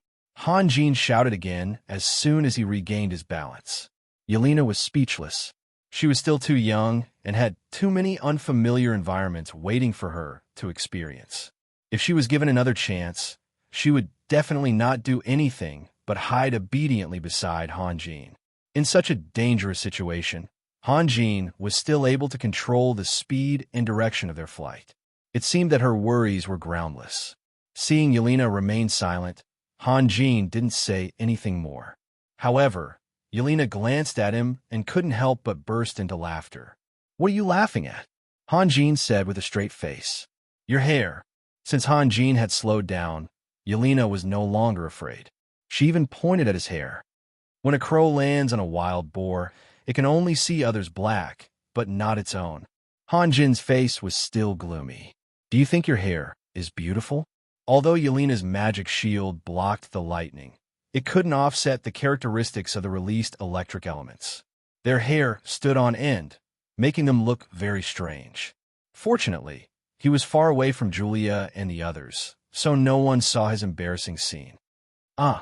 Yelena touched her hair that stood up and suddenly said angrily, "Who are you calling a crow? Do you think others are worthy of you?" Han Jin was tit for tat, not gentlemanly at all. "You." Yelena was stunned. Then she smiled mischievously. "If I'm a crow, then you're a wild boar?" Han Jin was speechless for a moment. After a moment, he could only pretend to express his murderous intent with his eyes. Unfortunately, Yelena was not afraid of him at all. She was still smiling. In fact, Yelena was never afraid of Han Jin. Yelena was also willing to obey Han Jin's command, but this had nothing to do with fear. What Han Jin could do, she couldn't do, and what she could do, Han Jin couldn't do. For example, this time, she was preparing to refine a powerful frost dragon. To be precise, the two of them were equally important in the team, and neither of them could be left out. A moment later, they arrived at their destination. Now, it could be seen that this valley was named Thunder Valley, but it had little to do with the Thunderbirds.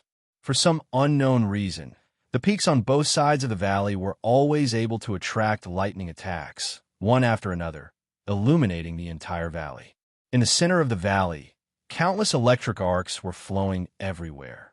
The frequency of their flashing was so dense that it formed a lake that could be seen with the naked eye. "Yelena, what are you going to do?" Han Jin frowned and asked. "I remember the legend of the Thunderbird. Today's thunderstorm should last for a while, and with my magic array." Yelena paused for a moment and revealed her snow-white teeth. "I will give everyone a surprise." After that, Yelena stepped into the valley. "Hey!" Han Jin stood there motionless. "Let's go." Yelena turned around and shouted in surprise. "The lightning inside is too dense. It's dangerous," Han Jin said. "Have you forgotten that I'm a Thunder Magus?" Yelena said confidently. Then, she looked up and down at Han Jin. "Are you afraid?" "Damn it!" Han Jin cursed in his heart. He was not afraid, but he was traumatized by natural lightning. Moreover, the lightning was too dense. He really did not want to go in. "What are you thinking? Let's go." Yelena was a little anxious. Seeing that Han Jin still did not respond, she suddenly chanted a spell. Then, a slightly bright magic shield fell on Han Jin. She then revealed a teasing smile that could only be made when she saw someone's privacy. "Are you really afraid of lightning?" "What am I afraid of?" Han Jin glared at Yelena and strode into the valley. On the way into the depths of the valley, Yelena kept sneaking glances at Han Jin, secretly laughing. When Han Jin's gaze turned away, she put on a solemn and calm expression. Finally, they reached the place where the lightning arcs were the densest. Yelena stopped and said in a joyful voice, "The elements here are too dense." "Perfect. Raphael, take out all the Thunderbird eggs." "What are you going to do?" "I want to be a summoner," Yelena said with a smile. "Of course, they're different from real summoned beasts. I can't summon them from the space, but they can always be by my side." "No way." What?" Han Jin opened his mouth, but swallowed back the words he wanted to say. He originally wanted to turn all the Thunderbird eggs into vital energy, but he did not have time to do so. Now, seeing Yelena's expectant face, he could only keep silent. "Hurry up," Yelena urged. Hanjin had no choice but to take out the Thunderbird eggs one by one. He had lost a lot of them in the battle, but there were still more than 160 of them left. A strange scene appeared. When the Thunderbird eggs were first taken out, they were dim, but after being nourished by the dense electric arcs for a moment, the Thunderbird eggs lit up one after another, like magic lamps.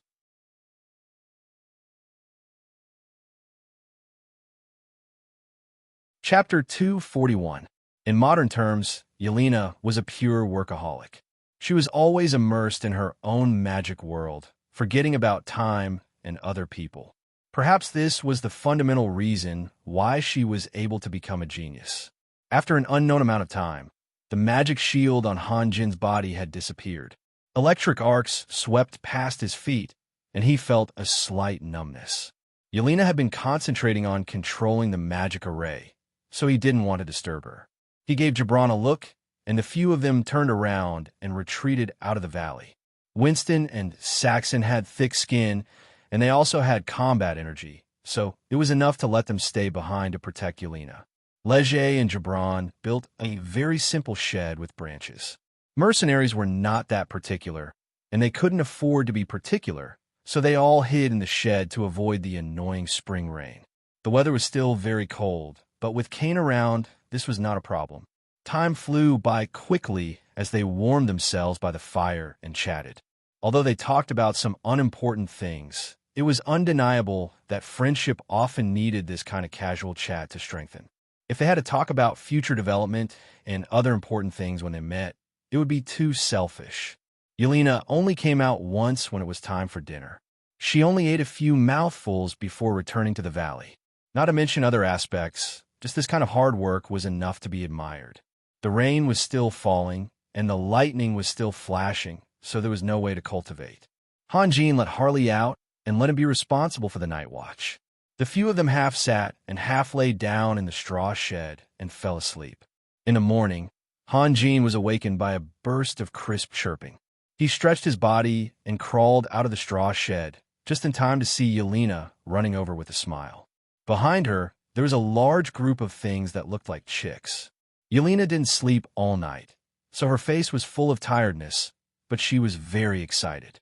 Sometimes she would jog a few steps, sometimes she would turn around, clap her hands, or laugh a few times, just like a child. Gibran and the others also heard the noise and crawled out of the straw shed one after another. Looking at the chicks, Leger said with a face full of surprise, "No way. The Thunderbird eggs hatched just like that? Could it be because they absorbed electric elements?" "That's right." Yelena laughed. She ran a few steps forward, and when the little Thunderbirds caught up, she ran a few more steps forward, making the little Thunderbirds chirp nonstop. "Look how cute they are." No matter how strong the Thunderbirds would become in the future, they were still too weak now. More than 100 chicks had been pulled into a line. Those that were able to keep up with Yelena were all very strong. In comparison, the chicks at the back were in a sorry state. Although the spring rain had stopped, the ground was still muddy. Moreover, running out of the valley was too far for the little Thunderbirds. The little Thunderbirds that were lagging behind were almost rolling and crawling as they ran forward. One of the little Thunderbirds was even lying in the muddy water, unable to get up. Julia hurriedly ran over and held the little Thunderbird in her hands. Females generally liked small animals, and as an elf, Julia was even more so in this aspect. After a moment of observation, Julia sighed. "This little Thunderbird won't live for long." Yelena was stunned. "Why?" "It's too weak and has no ability to eat." "Raphael, I heard from Morrison's that you once used magic to save a dying armored bull." Leger said. "You can save it too, right?" "Really?" Julia was overjoyed and held the little Thunderbird in front of Hanjin. "You." Hanjin's face was a little pale. He thought that these Thunderbird eggs were energy that could be absorbed. He didn't stop Yelena because he thought that she was using them to study magic. If he knew that Yelena's goal was to hatch them, he would have objected. "Why do you want to save it? We just killed all the Thunderbirds yesterday, and now you want to? Isn't it too funny? That's different, Yelena said. How is it different? Hanjin asked. It's just different. Yelena paused. They're so cute. Boring. Hanjin snorted at Yelena's reason. Raphael, you've seen the power of those Thunderbirds. If you can tame them, they'll be a great help to us in the future. Julia was smart and tried to persuade Hanjin from the perspective of utility. Impossible, Gibran said. Even if we tame them, they may not listen to us. Do you have the ability to communicate with them? Do you want to catch a few ogre shamans? Julia couldn't help but glare at Gibran. However, Gibran's words made sense. At the very least, she had no way to answer him. After hesitating for a moment, Julia reluctantly placed the little Thunderbird on the ground. Yelena looked at Hanjin angrily. It didn't matter that she stopped, but the group of little Thunderbirds had already surrounded her, and some even tried to jump on her legs. How long does it take for Thunderbirds to mature? Hanjin asked without thinking. They should be able to fly by the end of autumn, Julia said. Hanjin took a few steps forward, bent down, and picked up the little Thunderbird. He observed it in front of his eyes. So fast. It cannot be fast. If their feathers aren't full, they'll freeze to death in winter, Julia replied. The little Thunderbird looked like it was dying. Perhaps it was because Hanjin's actions were a bit rough, but after being picked up by Hanjin, it kept struggling and pecking at Hanjin's fingers with its tender beak. You're going to hurt it. Julia couldn't bear it and took the little Thunderbird. Strangely, the little Thunderbird became obedient in Julia's palm, squinting its eyes and lying there motionlessly. Hanjin shrugged and turned to look at the group of Thunderbirds under Yelena's feet. There were a lot of them, about 140 to 50, and he was a little tempted. In fact, many things end in failure, not because he wasn't capable enough, but because he chose the wrong method at the critical moment. Yelena tried to use cuteness to move Hanjin, but it didn't have any effect. However, Hanjin listened to Julia's words. Among the tens of thousands of techniques, there were indeed techniques that could be used to raise spirit beasts, but they were considered unorthodox techniques. In the end, cultivation was all about oneself. No matter how powerful the spirit beasts that were raised were, it was impossible for them to help their masters become fairies. This was putting the cart before the horse. Furthermore, in modern society, spirit beasts were almost extinct, so the decline of spirit beast techniques was a natural thing. The spirit beast sacrificial material was a middle-grade Tao technique. A long time ago, he used the spirit beast sacrificial material and the spirit refreshment incantation to save the dying calf. However, that was only one calf. Now, he was facing more than 100 little Thunderbirds. Although his strength had greatly improved compared to that time, releasing more than 100 middle-grade Tao techniques consumed too much vital energy. Moreover, the spirit beast sacrificial material was a necessary medium. Otherwise, he would not be able to control so many Thunderbirds. Hanjin hesitated for a long time, but still performed the technique. He suddenly thought it through. It didn't matter if he didn't achieve the effect he expected. More than 100 Thunderbirds were more than 100 ninth-level magic crystals. It was worth it no matter how much he had to pay. As it turned out, the little Thunderbird wasn't obedient at all. It was lying there motionless because it didn't have the strength to move. It wasn't injured, but it didn't have enough strength. The spirit beast sacrifice and the charm of spirit refreshment had an immediate effect. The little Thunderbird immediately jumped up, tilting its head and looking curiously at Hanjin. The spirit beast sacrifice could form a kind of affinity. Back then, the little calf was obsessed with Hanjin, and the Thunderbird was no exception. The little Thunderbird jumped to Julia's palm and actually flapped its young wings to jump towards Hanjin. However, it didn't have the ability to fly, and after jumping from Julia's palm, it fell straight to the ground. Hanjin reached out and caught the little Thunderbird. At this moment, the little Thunderbird didn't reject Hanjin at all. It jumped happily in Hanjin's palm, its pair of small wings shaking up and down, like a pug wagging its tail at its owner. Its young sharp beak opened wide, and it let out a series of crisp chirps, but no one knew what it was trying to say. Yelena had worked hard all night, and now it was Han Jin's turn to work hard. Transforming more than 100 Thunderbirds was a big project. Hiding in a quiet place to rest could only make up for part of the consumption. They stopped and rested until dusk. Han Jin finally completed his task, but he also discovered a terrible thing. Everyone more or less has a kind heart. Seeing a large group of little chicks cheering around like family members, most people would feel very happy at first. But what about half an hour later? What about a few hours later? What about a whole day? Han Jin only felt that his head was going to explode. Under the influence of the spirit beast sacrifice, the little Thunderbirds had abandoned Yelena and were always by his side. When he got into the straw hut, the little Thunderbirds swarmed in. When he sat on the hillside, the little Thunderbirds laid down beside him.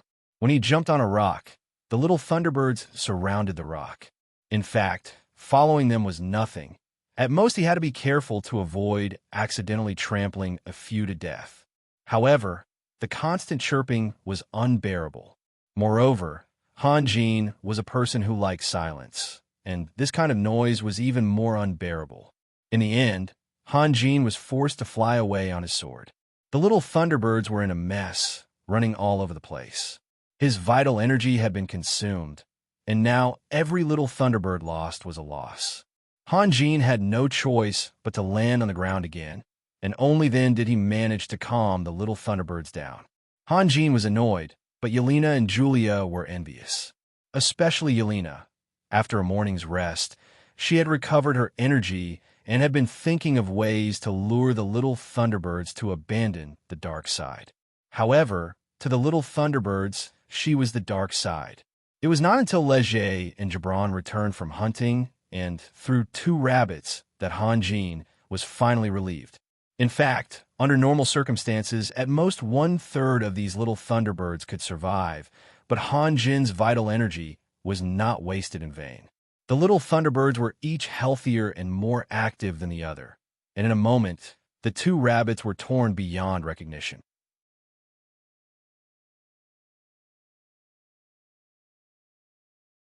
Chapter 242. Han Jin couldn't wait to jump into one of the pits. The pit was only half a meter deep, but it had a wide diameter of about 7 or 8 meters.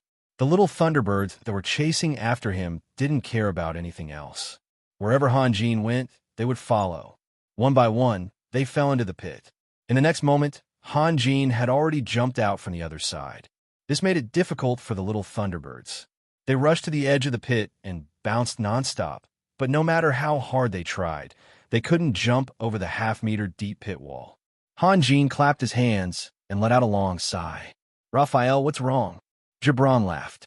"You have so many expressions, I want to sing." Han Jin's face was full of helplessness. Last night, he slept separately from Gibran and the others because the little Thunderbirds were so close to Han Jin. Everyone was worried that one of them would turn over while sleeping and crush the Thunderbirds, so they built a separate straw shed for Han Jin. But in Han Jin's eyes, it wasn't a straw shed at all. It was a chicken coop. He was already very depressed, but Yelena kept pestering him, repeatedly telling Han Jin to be careful at night and not move around. In fact, Han Jin was a very polite person, but after being harassed by the little Thunderbirds for a whole day and having to sleep in a chicken coop at night, and Yelena's annoying, he couldn't help it and told Yelena on the spot that if she was worried, she could sleep with him. Yelena blushed and ran away in a panic. Until now, she hadn't said a word to Han Jin. "Huh," Saxon laughed. "I hope your singing isn't as good as Sasui's." Everyone had experienced Sasui's singing. When Yelena was angry about something, she would immediately send a bolt of lightning over whenever a bird or beast chirped. In the end, Morrison's played dirty and tried to invite Sasu to sing. One could imagine how annoying Sasui's singing was, to the point of being struck by lightning. "Don't compare me to him." Han Jin walked to the campfire and sat down. "You can really sing?" Julia asked with a smile. Just as Han Jin was about to speak, Yelena suddenly stood up, walked to the side, and sat down again. Winston and the others tacitly lowered their heads at the same time and focused on the barbecue as if nothing had happened. Han Jin coughed. He knew that what he said yesterday was too much and should find a chance to apologize to Yelena. Now, He could only try his best to change the topic. If we knew the little thunderbirds were so troublesome, we should have hatched them after we returned to the city. What we do now? We can't leave. Are we going to stay here and wait for them to grow up? Can we bring them all back with the space scroll? Julia asked. No. Cain shook his head. Although the thunderbirds are small, there are too many of them. It should be beyond the capacity of the space scroll. Should be. So, you're just guessing? Gibran asked. Yes. Cain looked at Yelena, and so did everyone else. Yelena was the only one here who could surpass Cain in terms of magical attainment. Cain is right. Yelena had to speak. I've read about this before. We can't take the risk. If we cause a space distortion, even we won't be able to escape, let alone the thunderbirds. So we really have to stay here. Leger smiled bitterly. Why don't we go back to the city first? Listen to his nonsense? What does he know? Yelena pouted. We've already killed those adult thunderbirds. Without the nourishment of electric elements, the thunderbird eggs will soon wither. If we went back the day before yesterday, it should be fine, right? Don't forget where we are now. This is the southwest region of the Terasha Mountains. The rainy season came more than a month earlier than ours. Without thunderstorms, what can I do by myself? Just as Han Jin and the others were talking about the little thunderbirds, a group of people was slowly approaching Thunder Valley. Walking at the front was a swordsman in his 30s. He had black hair and black eyes. The lines of his face were very resolute. He had a pair of bright eyes, a high nose, and slightly thin lips. This person's temperament was a bit strange. His every movement was very dignified, like a big shot who had been in a high position for a long time. However, there was a cynical smile at the corner of his mouth, giving off a sloppy feeling. The person walking beside him was also in his 30s. He wore a priest's robe with a white border and a black background. This kind of priest's robe was not worn casually. The Vatican had strict regulations for priest's robe. The Pope's robe was red, the Archbishop's robe was white border and black background, and the Cardinal's robe was white border and red background. It was obvious that this ordinary-looking person was an archbishop. Behind them were a dozen followers. Although they were walking in this dangerous forest, their expressions were calm and collected, as if they were playing in their own backyard. Your Majesty, should we go back? The archbishop smiled bitterly. We've been walking in the forest for months. You really have the time. What's the hurry? The swordsman said faintly. No matter what, we have to kill some high-level holy animals and go back happily. Otherwise, it'll be too embarrassing. Your Majesty, don't joke around. Your strength has been recognized by all the lords. Who would still doubt you? The archbishop laughed. All the lords? Not even close.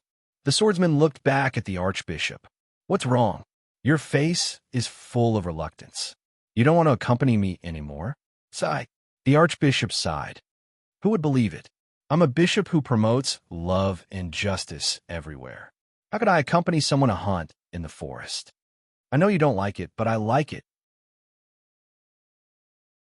Don't your doctrines always say that you have to be brave and sacrifice? For me, you can sacrifice this once. The swordsman said with a smile. The archbishop shrugged. Your Majesty, I have to say that your interests should not be here, but in Iron Fist City.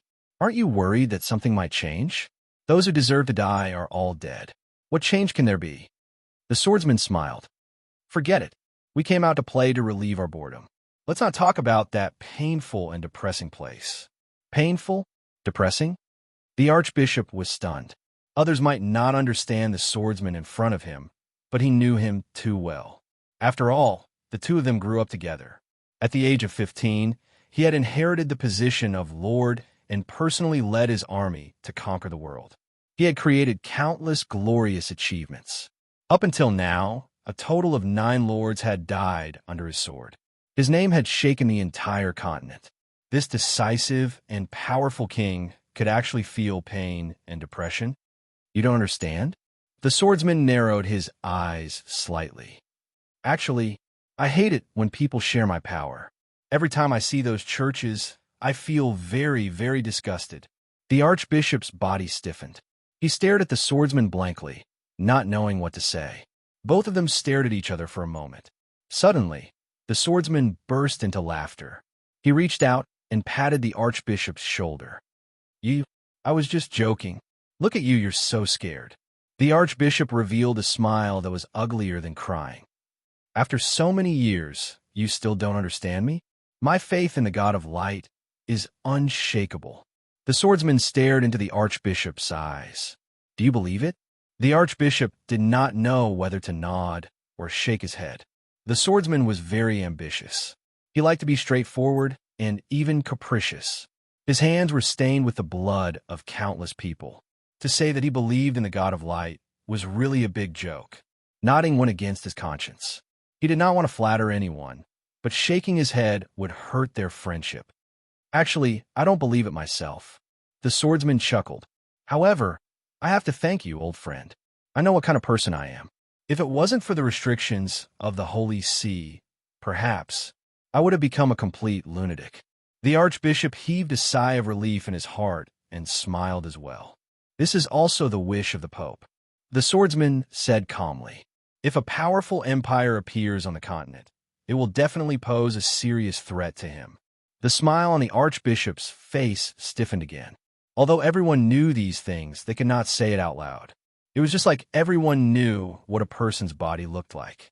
However, they could not run around naked on the streets. They had to cover up their private parts. "All these years, I've wronged you. On one hand, you have to do your best to resolve the conflict between me and the church. On the other hand, you have to satisfy the Pope. As an archbishop, it's too tiring." The swordsman stared at the archbishop and said word by word, "I owe you." The archbishop suddenly felt a lump in his throat. His eyes also became moist. The swordsman's words struck a chord in his heart. On one hand, there was a deep friendship. On the other hand, there was a firm belief. It was really too difficult to find a balance between the two. "Oh, right. According to the teachings, sacrifices will go to heaven. Is that right?" The swordsman suddenly changed the topic. "Why?" The archbishop suppressed his agitated emotions and said with a smile, "You want to discuss the teachings with me? I'm willing to discuss it with you, but I'd rather do it myself."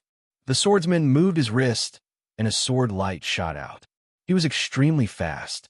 He grasped the sword, drew it out of the scabbard, stabbed, pierced, unsheathed the sword, and sheathed it. This series of actions were completed in an instant. Even after he sheathed the sword, the blood on the wound did not have time to flow out. The archbishop took a few steps back and covered the wound on his chest with his hand. He stared at the swordsman in a daze.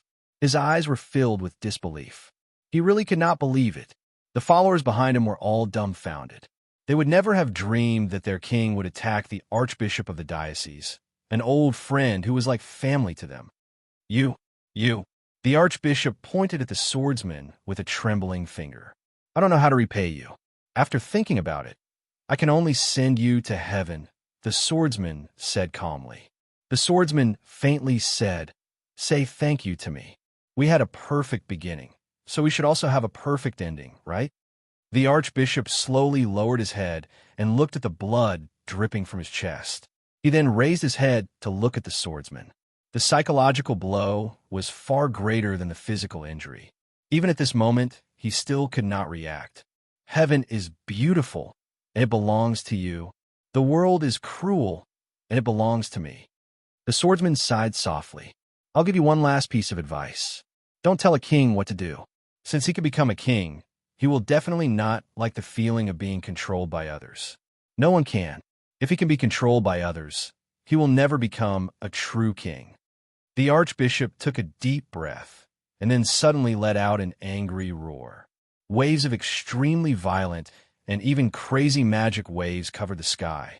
A huge ball of light appeared, and the dazzling light was dozens of times brighter than the sun.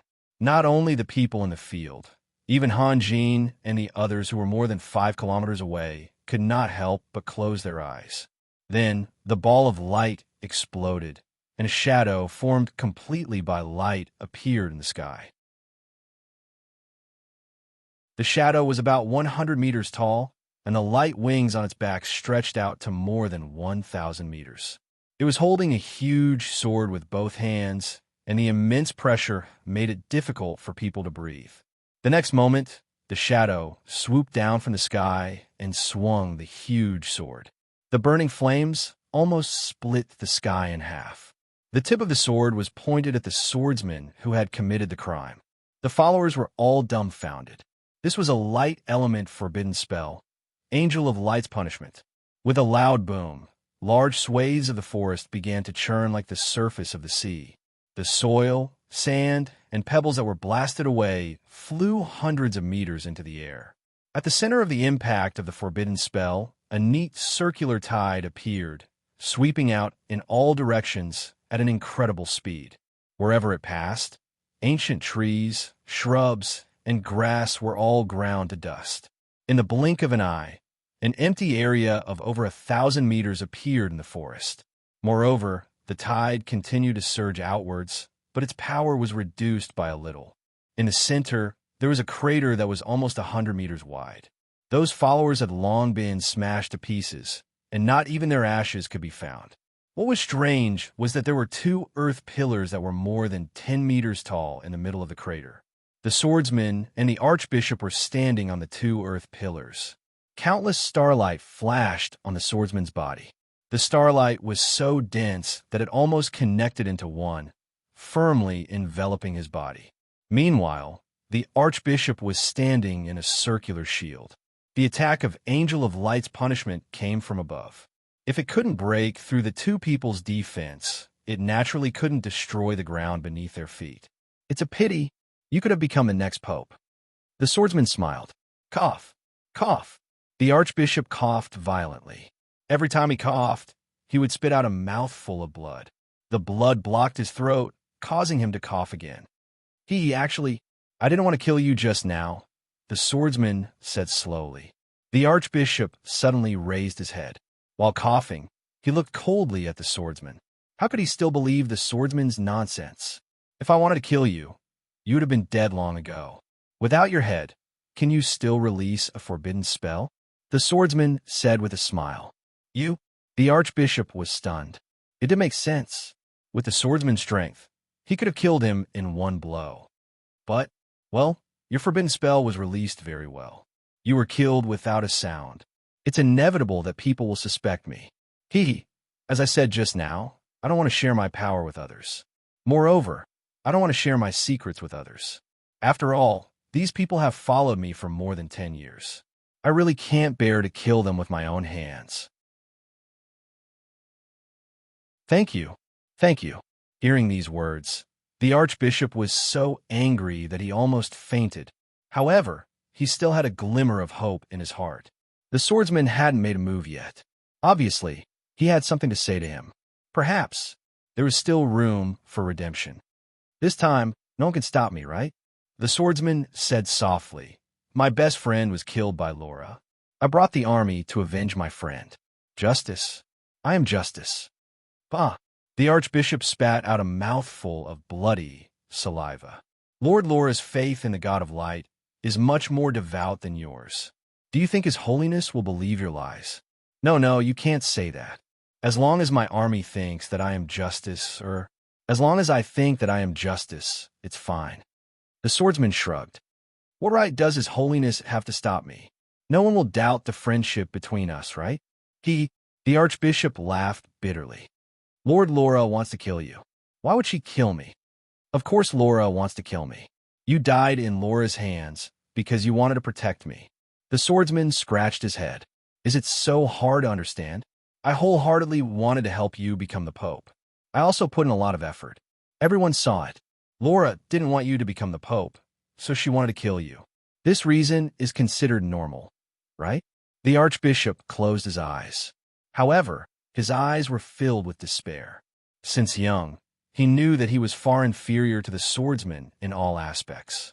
However, he never thought that he would die in the swordsman's hands. I have to thank you again.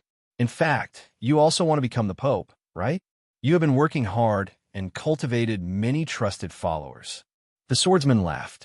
Using your name, I am confident that I can persuade the Light Knight Regiment to help me take revenge. I can also persuade more than 10 cardinals. They have always been on good terms with you. Of course, this is the result of your hard work. But Lola's power is not to be underestimated. When Lola dies, the Knights of Light will be done for, and those cardinals will be killed as well. I will be the final victor, and I won't need to use much strength. The Holy See, whose power has been greatly reduced, can only obediently lie on the ground and lick my toes. Aya. At this point, the swordsman rubbed his hands excitedly. I'm looking forward to that scene.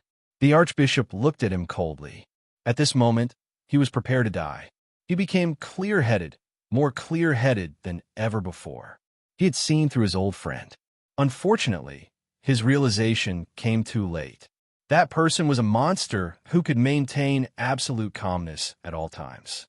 Excitement, loss of self-control, joy, sorrow, love, and so on. All the emotions that he showed were just a disguise. Devil. You are a devil. I never thought that I would treat a devil as my best friend. The archbishop's voice was getting weaker and weaker. No one is eavesdropping, right? The swordsman looked around seriously. Since there is no one, I will tell you something from the bottom of my heart. Actually, I don't want to kill you. At least, I didn't want to in the past. I want to kill you because I have seen through you. Since we were young, you have always been inferior to me. However, you were not satisfied. You treated everything in the past as humiliation and buried it in your heart little by little. I thought that if I helped you become the Pope, you would definitely help me with all your strength. Later, I thought it through. How could you let go of such a good opportunity to surpass me? After being a supporting character for so long, you have never given up. You have always persevered, worked hard, and endured. Why? Isn't it because you want to be the protagonist? I know your habits, the archbishop said coldly. You want to kill me. Of course, you have to find a reason for yourself. After only being an archbishop for 5 years, you have controlled nearly half of the Vatican's power. Old friend, you still don't admit your ambition? The swordsman laughed. Hypocrite, hypocrite, I only want to help you. Since we were young, everything I did was to help you. The archbishop closed his eyes. He did not want to look at the swordsman anymore. Praise the God of light. You are so great. The swordsman looked at the sky with devout eyes. Then, he turned his gaze to the archbishop. Then, help me one last time. I have no other choice. Lola's appeal is too great. Those lords have already formed an alliance. If they're given a few more years to develop, it will be difficult for my dream to come true. That old man, the Pope, is still making things difficult for me. Your death can be exchanged for my glory. Old friend, I swear this is the last time I beg you. I will never trouble you again. Don't be hypocritical and disgusting. The archbishop said hatefully. You want to kill me? Come on, you. How can you say such things? You really hurt my feelings. The swordsman scratched his head again, looking very troubled. Someone will avenge me. The archbishop's body swayed. He barely managed to control himself. I will wait for you. I can guarantee that. Absolutely not, the swordsman said seriously. The swordsman said seriously. After Lola's death, I will hold a grand funeral for all the Knights of Light in Moonlight City. His Holiness will definitely come, and then I will hold an even bigger funeral. Do you understand what I mean? You want to murder the Pope? The archbishop suddenly opened his eyes and looked at the swordsman in shock. Even the Vatican is gone, letting the Pope live alone. That is too cruel. I am a very soft-hearted person. The swordsman smiled. Don't be too superstitious about the Pope's power. Also, don't forget that I am a sword saint. What I practice is the River of Stars battle skill. Even if you release Absolute Barrier now, it won't be able to block my fighting skill. That old man, the Pope, as long as I get within 3 meters of him, he will die. Old friend, for the sake of our friendship and to satisfy your curiosity, I have told you so much.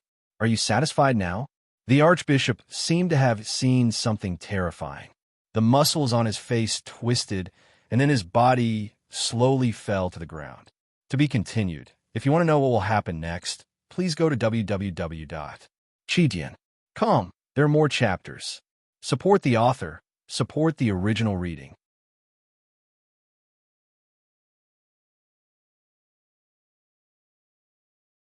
Chapter 243. Let go of me, Yelena said anxiously. Han Jin stared blankly in the direction of the white light, as if he hadn't heard Yelena's words. Yelena rolled her eyes and said, "Go take a look and see what's going on over there." Han Jin remained silent. Some things could be fooled around, but some things couldn't be taken lightly.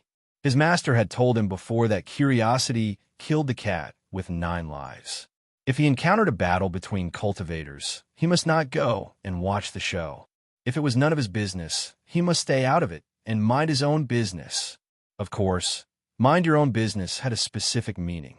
For example, if he saw a child fall from the sky and could save his life by reaching out, he would still save him.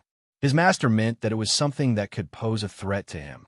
The story of the fisherman taking advantage of the situation was well known. No one was a fool. How many people would continue to fight when a group of people suddenly surrounded them while they were fighting to the death with the enemy? Moreover, the magic fluctuation lasted for only a short time before the forbidden spell broke out. It was obvious that the people over there were very powerful, at least at the peak of the 11th level. Also, the people who could force such a top powerhouse to release a forbidden spell were definitely not weak. If they went over to watch the show, the consequences would be unimaginable. The aftermath of the forbidden spell had disappeared for a long time, but the forest was still quiet. Even the insects had stopped chirping, and even the little thunderbirds were lying at the bottom of the pit, motionless. The impact of the forbidden spell was so strong that they felt fear. Yelena saw that Han Jin hadn't spoken for a long time and tried to shake her wrist. Han Jin said in a low voice, "What are you doing? Let's go and see." Yelena said, 2 top or super powerhouses were fighting. This kind of opportunity was hard to come by. Yelena felt as if a kitten was scratching her chest. If it weren't for Han Jin holding her wrist tightly, she would have rushed over. Wait for the evening. What? They're already done fighting. Listen, there's been no movement for a long time. Yelena shouted as she tried to shake her wrist. Sit down obediently, Han Jin bellowed. You, what right do you have to speak to me like that? Yelena's eyes reddened.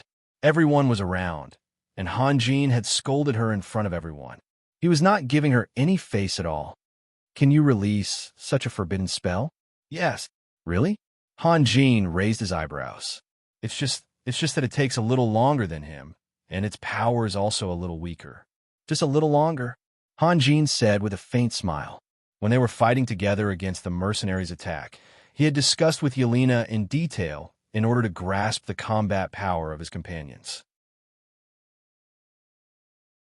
Yelena could indeed release a type of thunder forbidden spell, Thunder God's Roar. However, the casting time was about half an hour, and it required at least 5 high-level thunder magic crystals as a medium. Otherwise, her magic staff would have been destroyed. Han Jin remembered all of this clearly. However, Yelena's memory was amazing when it came to magic, and she couldn't remember what they were chatting about. Otherwise, she wouldn't have bragged in front of Han Jin. If I release the scroll, I'll be faster than him. Yelena said angrily. Keep the scroll, it's used to save your life. Han Jin's tone was a little strange. Raphael, it's okay to go and take a look, right? Don't we have you? Saxon laughed. He was just as curious as Yelena and wanted to know what was going on. My strength lies in magic arrays. If it's an encounter, I might not be much stronger than you guys. Han Jin said indifferently. He couldn't say that he was a fake dragon slayer, so he had to find another excuse.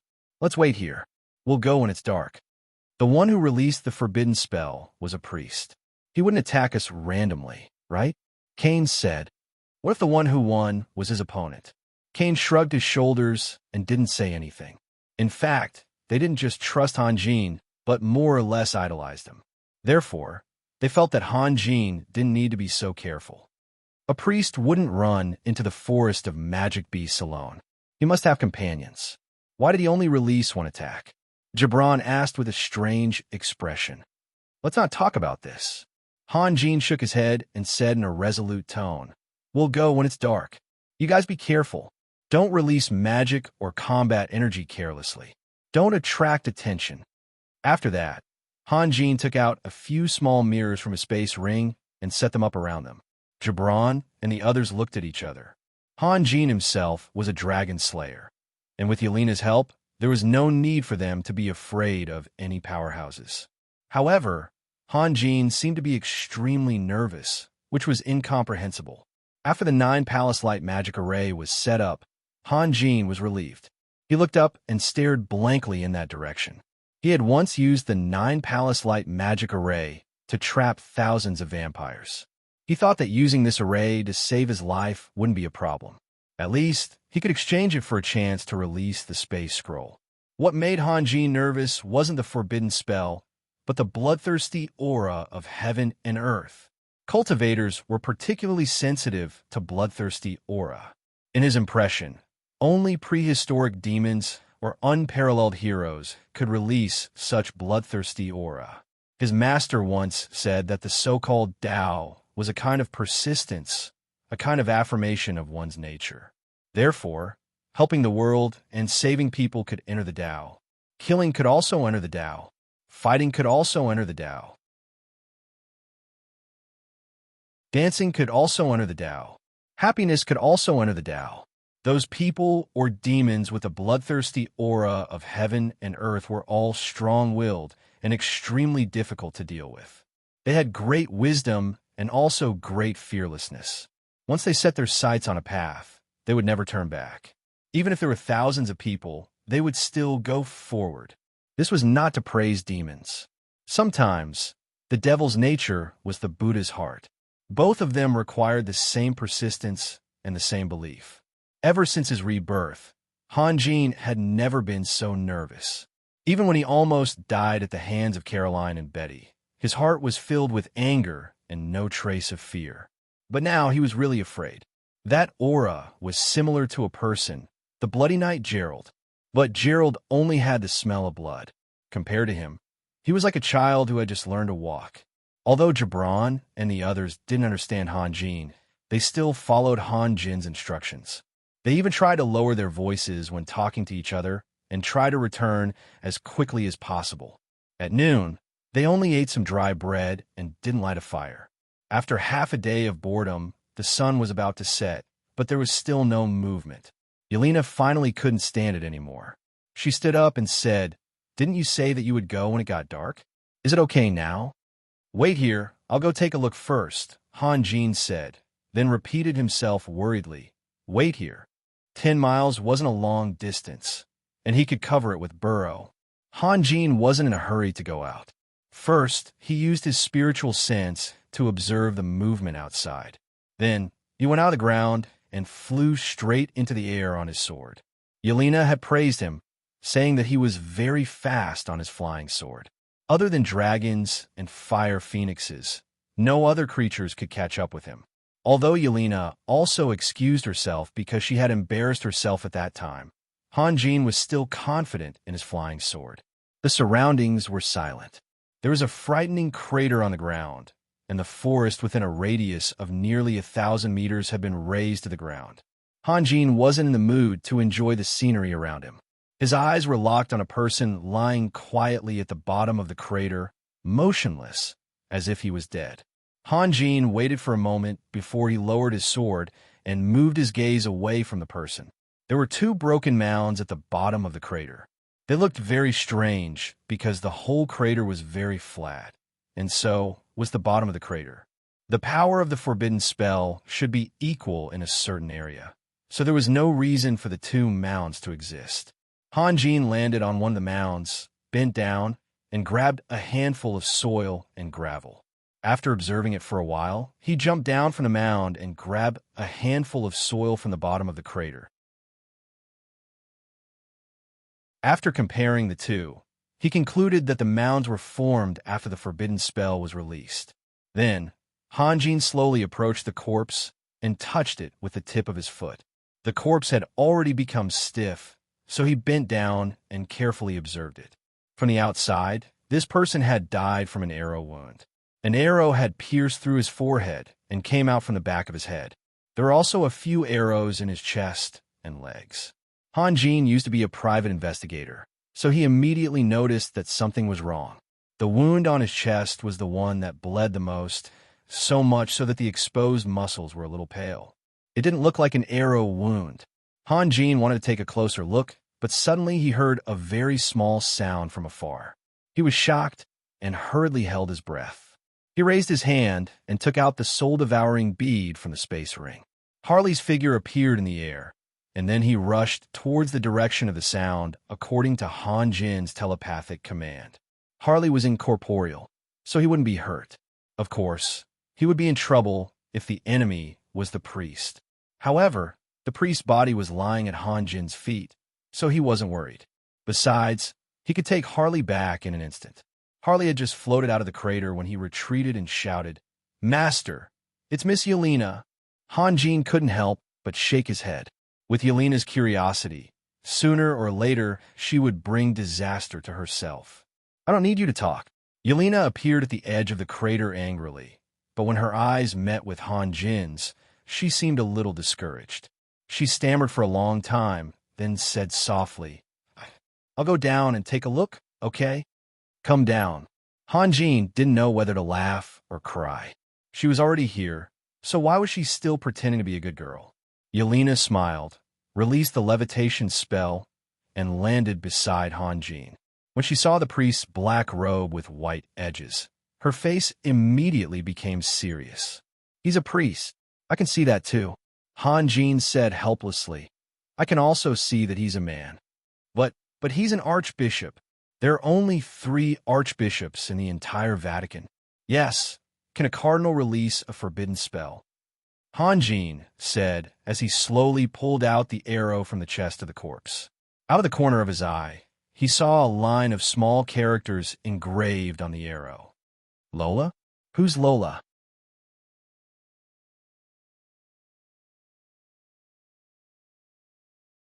Chapter 244. "I don't know." Yelena shook her head, then moved closer to scrutinize the arrow in Han Jin's hand. Did the person named Lola kill him? This arrow was inserted from the back. Han Jin looked hesitant. It's obviously a setup, but this method is a bit childish. Which murderer would leave a weapon with their name engraved on it? Also, if it's a setup, why didn't they take the body away? "Master." Hagen also moved closer. "This guy's a priest." "Nonsense, go away," Han Jin said impatiently.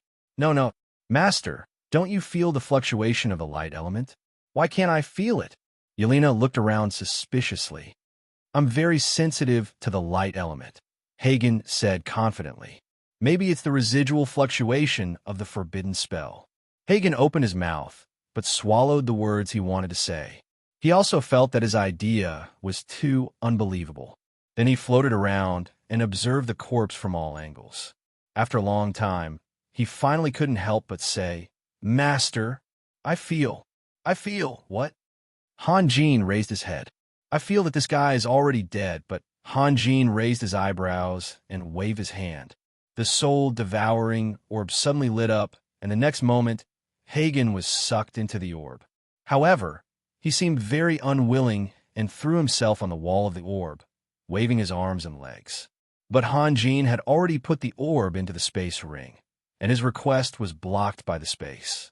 At this time, Gibran and the others also arrived. At first, they were a bit embarrassed, but when they saw that Han Jin's expression was normal, they jumped into the hole one by one. Winston looked around, and after a long time, he sighed sincerely. What a terrifying forbidden spell. If we were the ones attacked, Raphael and Yelena will be fine, but us? We could just close our eyes. Gibran smiled bitterly. "Raphael, you should let Hagen out. I feel that he has something important to say," Yelena suddenly said. Han Jin was working wholeheartedly, trying to find something valuable. He didn't notice Hagen, but Yelena did. "That guy's been dead for too long, and his brain has become stupid. What important things can he have?" Han Jin said as he took out a long whip.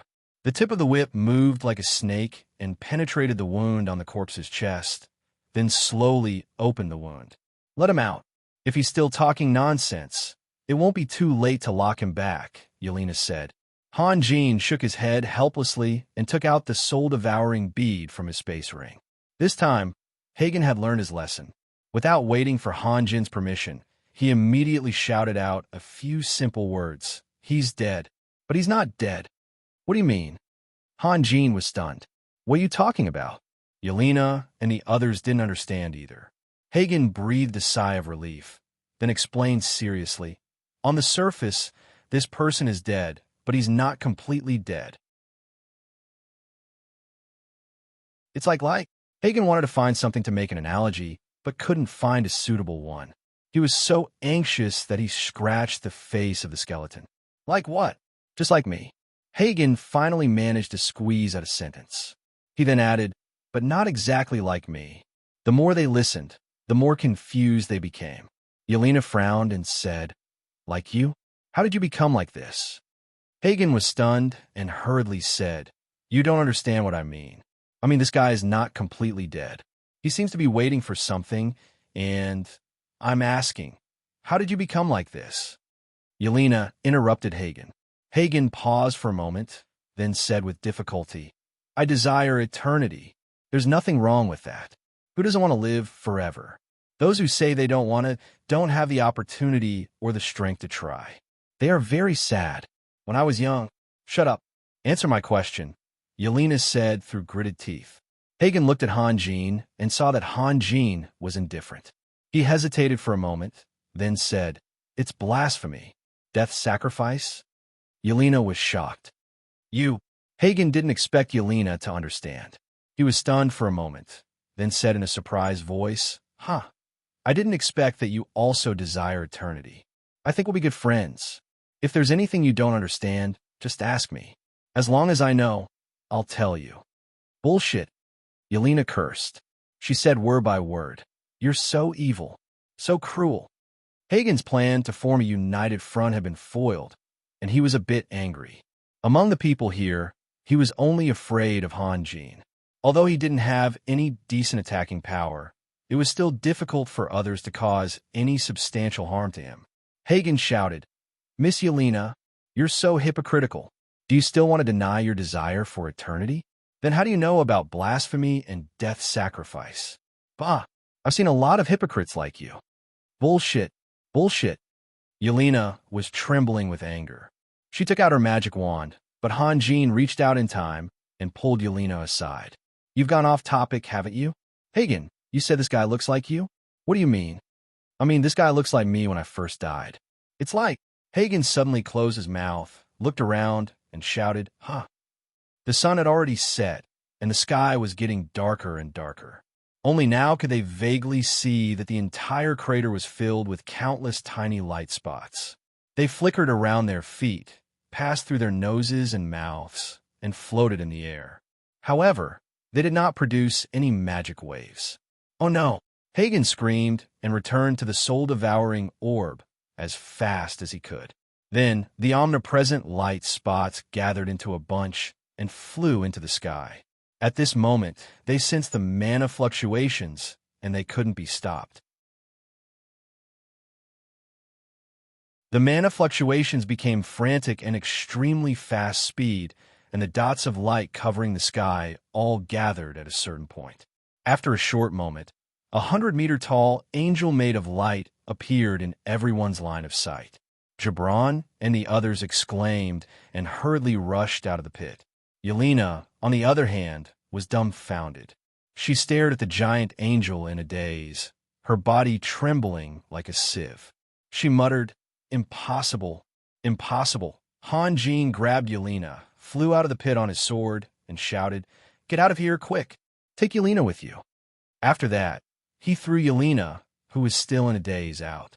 Julia rushed forward and caught Yelena. At this moment, Cain shouted, This is the Angel of Light's redemption. We're not in danger. The sound of the wind crying came from the sky.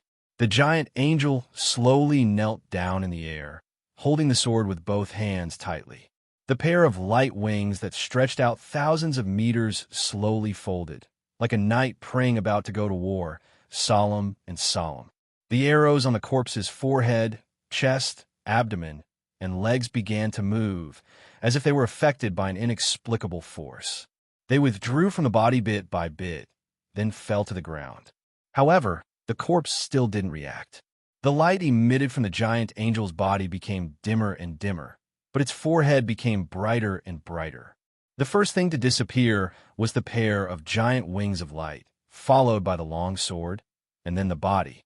All of the light was concentrated on one point, and the airflow in the forest suddenly became stagnant. The drop of light fell from the sky and landed on the corpse with great precision. Oh my God, it's really stacking magic. Yelena finally came to her senses. She yelled excitedly, completely unladylike. That's impossible. However, everyone's attention was focused on the corpse, and no one paid attention to Yelena. She simply rushed over, grabbed Hanjin, and shouted, "This is impossible. Absolutely impossible." Only Cain was similar to Yelena. He was so excited that he trembled and shouted, "Yes, it's impossible. There's always someone better than you." "Nothing is impossible," Hanjin said lightly. "What do you know?" Yelena shouted. "This person can stack 2 forbidden spells together. And did you notice the time? They've already finished the battle. Do you know what it means to be able to use derivative spells at this time? His ability to control the elements is far beyond ours. It's indescribable." Cain's face was full of disbelief. Even my father can't do it," Yelena said firmly. "Are you saying that he's more powerful than Grand Duke Solomon?" Hanjin was stunned. "No, that's 2 different things." Yelena shook her head. "So, when he released the previous forbidden spell, he already knew that he was going to die today?" Gibran said softly. "Yelena, if Grand Duke Solomon fought with him, how long do you think he could last?" "It's hard to say." Yelena paused. "In the battle this morning, he only released 1 attack." Gibran said slowly, "I'm curious, who killed him?" Everyone was stunned, but they all understood what Gibran meant. This was a pool of deadly muddy water. Grand Duke Solomon of the City of Elements had been a 12th level powerhouse for a long time. Together with Fasa of the Fado City, Chesam of the Cold Shadow City, and Gavara, the murderer's strength was obvious. At the very least, he was no weaker than Grand Duke Solomon. This kind of person could not be provoked. The murderer could not be provoked, and the person lying on the ground could not be provoked either. Even if he couldn't do anything to Hanjin, killing them would be no different than crushing ants. Of course, if he wanted to bully them, they would fight until the end. After all, they had the support of Hanjin and Yelena. "Let's get out of here first," Leger said. "You guys go first. I'll see if there's anything I can help him with," Hanjin said softly. You want to help him?" Gibran was shocked. "Of course, I want to help him." Hanjin smiled. "To be continued. If you want to know what will happen next, please go to www.chidian.com. There are more chapters. Support the author. Support the original reading.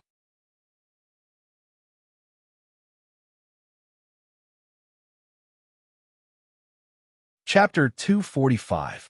Hanjin quietly stared at the corpse in front of him. In fact, it was no longer a corpse because he was breathing. However, the wound on his forehead had not completely healed. The twisted scar looked terrifying. After some time, the man slowly opened his eyes and noticed Hanjin's presence. He turned his head and looked at Hanjin. He did not know where he had touched, but his whole face was contorted in pain. "Is it very painful?" Hanjin asked softly. If it was a normal person, they would have gone over to ask about the archbishop's well-being after seeing his priest robe. Hanjin's question was a little rude and a little strange, but the man was even stranger. He closed his eyes and replied faintly, "My heart hurts." "The person who killed you is your friend?" Hanjin raised his eyebrows. He guessed his question from the man's answer. "Friend? Ha, I guess so." The man laughed. Hanjin was silent for a moment.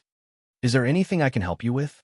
In fact, if he used the charm of spirit refreshment, he could effectively help the man. However, he could not do that. There were too many people like the Zhongshan wolf. Moreover, he did not owe anyone anything. The archbishop in front of him was completely trying to save himself. At most, he did not add insult to injury. If he exposed himself and caused others to have thoughts, the consequences would be unimaginable. Facing a tyrannical existence like Gavara, he did not dare to be careless. "If possible, help me sit up and find me a crutch." The man's voice was slightly hoarse. Although lying on the ground is very comfortable, it's too embarrassing. The surrounding forest was too damaged by the forbidden spell. Hanjin walked far away and found a sturdy branch. He returned to the big pit and helped the man sit up bit by bit.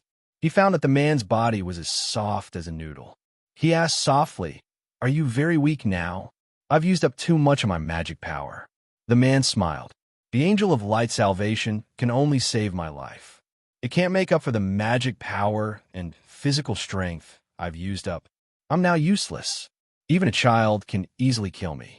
"You shouldn't have told me this," Hanjin said softly. "There's no need for that. If the God of Light really wants me to die, then so be it." As the man spoke, he stood up shakily with the help of a branch. Hanjin wanted to reach out to help him, but the man shook his head and stopped Hanjin.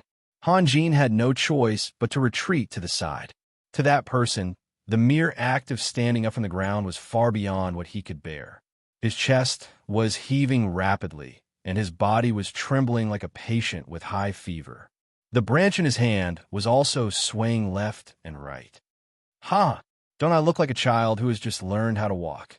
The man laughed, but before he could finish his sentence, the branch tilted forward, and his body stumbled and fell. Hanjin couldn't help but shake his head. He walked over and helped the man up again. This time, the man didn't refuse his help and let Hanjin grab his arm. The salvation of the Angel of Light could only heal old injuries.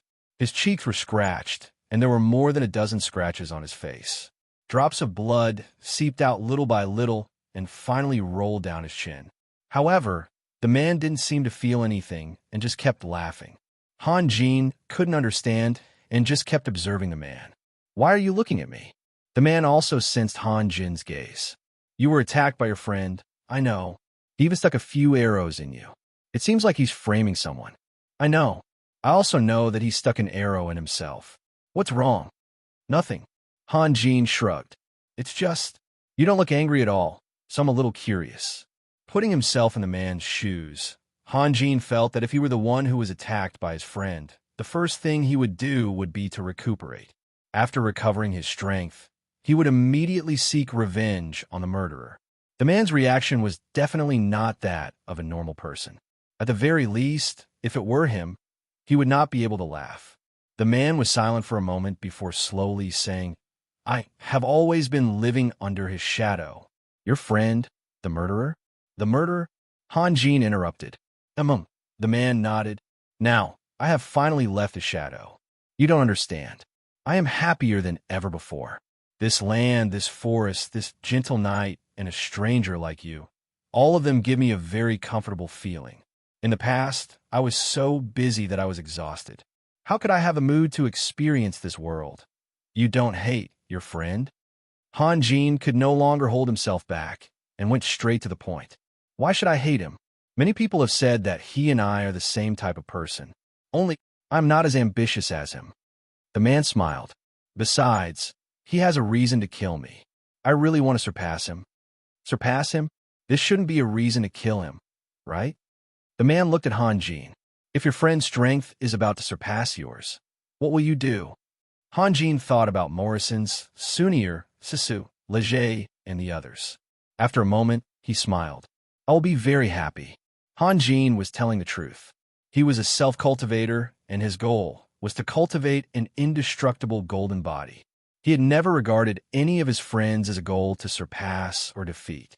If Morrison's and the others were strong enough, he would rather be a person hiding behind scenes. The reason why he became the leader before was because Morrison's and the others were not strong enough to support the situation. He had no choice but to step up. The actions of Guevara and Lang Ning had nothing to do with greed for power.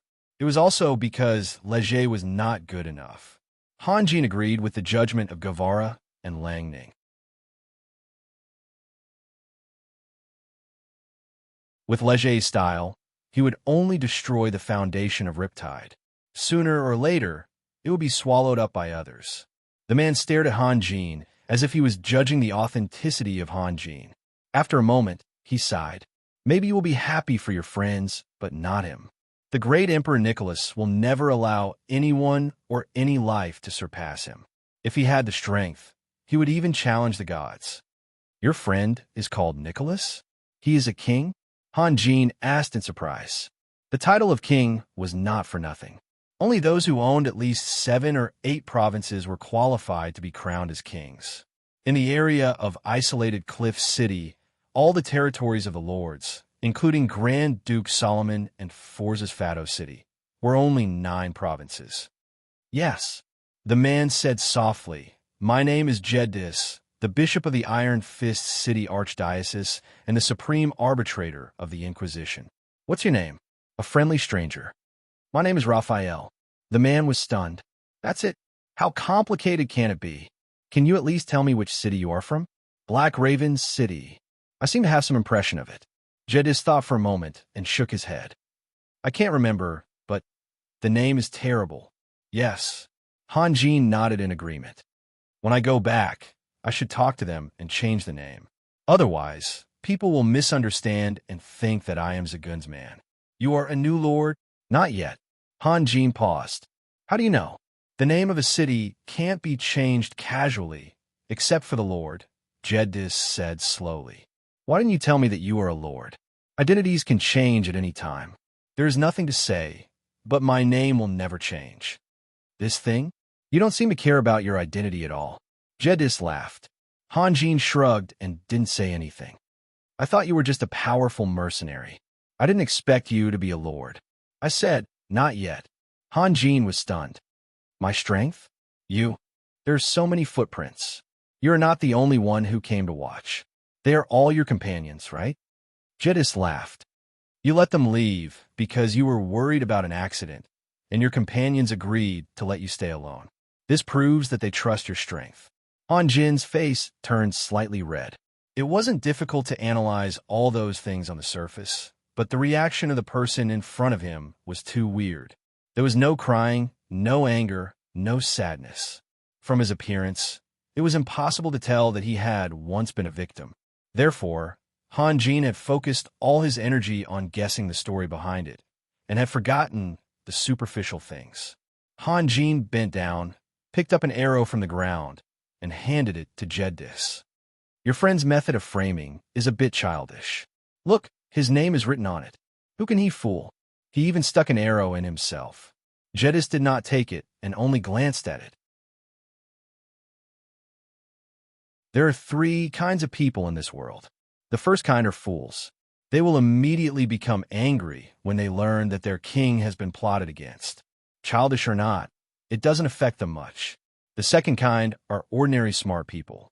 They have brains, can analyze things, and are not willing to believe things easily. They will definitely be suspicious when they see such childish things. The last kind are very smart people. They see further than ordinary people and think more carefully than ordinary people. They will never believe that the scheming Nicholas would use such a childish method to deceive everyone. Do you understand what I mean? Han Jin said awkwardly. "So I'm an ordinary smart person?" Jeddis laughed.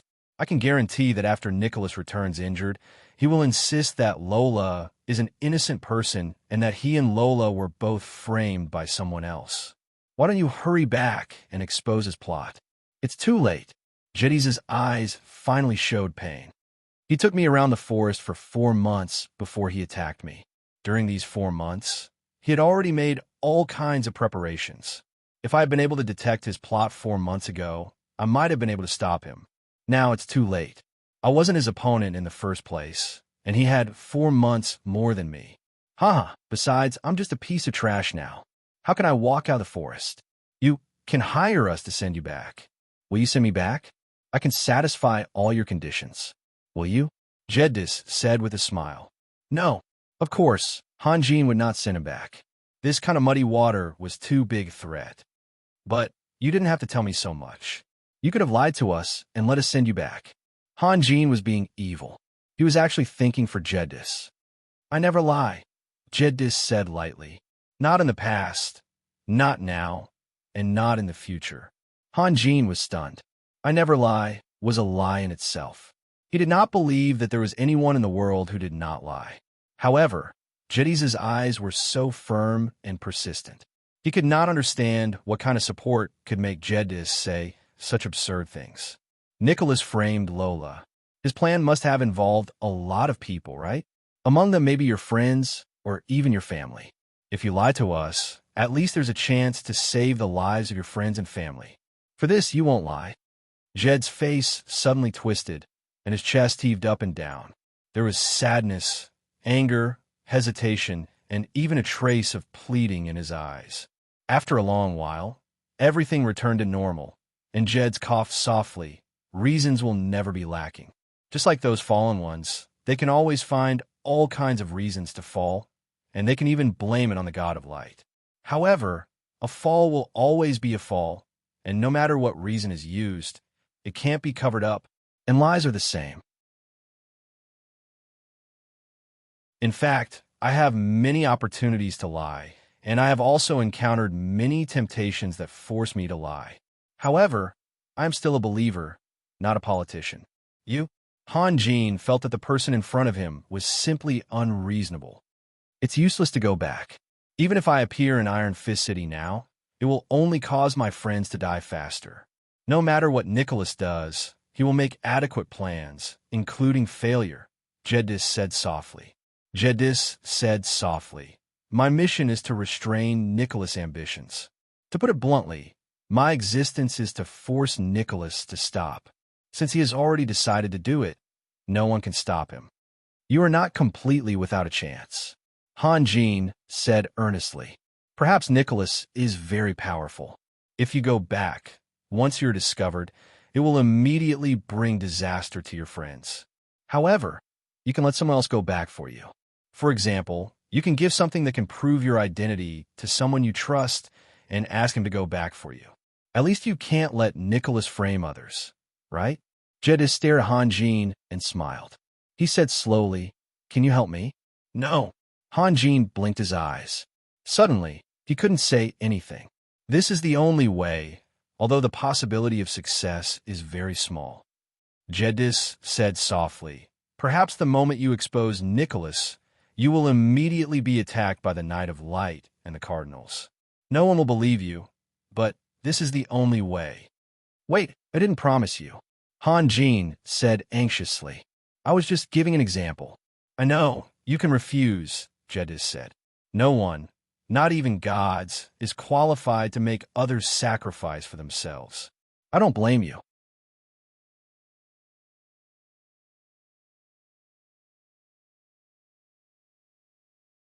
Chapter 246. Han Jin and the others lived in the northeast region of the continent, while Jedis came from the southwest, which happened to be opposite corners of the continent. Just like how Jedis didn't know about Black Raven City, Gibran and the others didn't have much of an impression of Iron Fist City. They had only heard of it before. Everyone knew about the Holy See and the legends of its founding, but no one knew about Jedis. Jeds didn't hide his identity. Gibran and the others were shocked when they heard that the person in front of them was the chief bishop of the Holy See's largest diocese and the supreme arbiter of the Inquisition. The leader of the Holy See was the Pope, but as the spokesperson of the God of Light, the Pope wouldn't easily intervene in the secular affairs of the Church.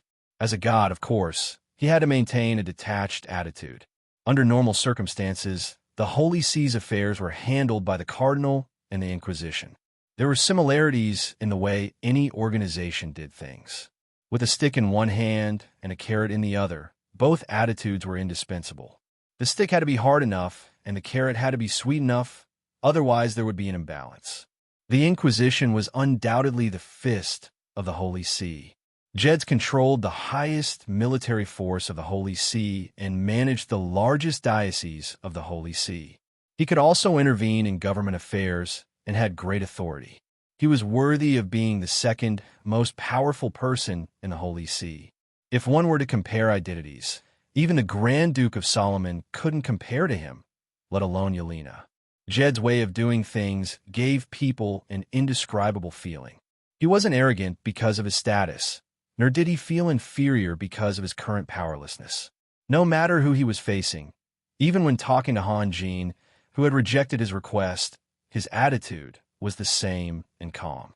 If one were to say that Jed's was a friend, there would be a sense of distance between them. If one were to say that Jed's was an enemy, Jed's would always make people involuntarily feel close to him. In fact, Hanjin's knowledge wasn't shallow, but he really couldn't see through Jed's. After rejecting Jed's and seeing Jed's talking and laughing happily with Gibran and the others, he was already vigilant and prepared himself. If Jed's brought up the old matter again and hoped that Gibran and the others would volunteer to deliver a letter for the Holy See, then he would classify Jed's as someone to be wary of. He wasn't stupid. Jed's was doing this to save the country in a roundabout way. If he couldn't convince Hanjin, he could convince others. For the safety of his companions, he could only take on the task. Who knew that Jed's didn't mention the Holy See's crisis and didn't mention it again? He only talked about some worthless, interesting things or answer various questions. Jed's never avoided his identity as a loser, and Gibran and the others were impressed by his temperament.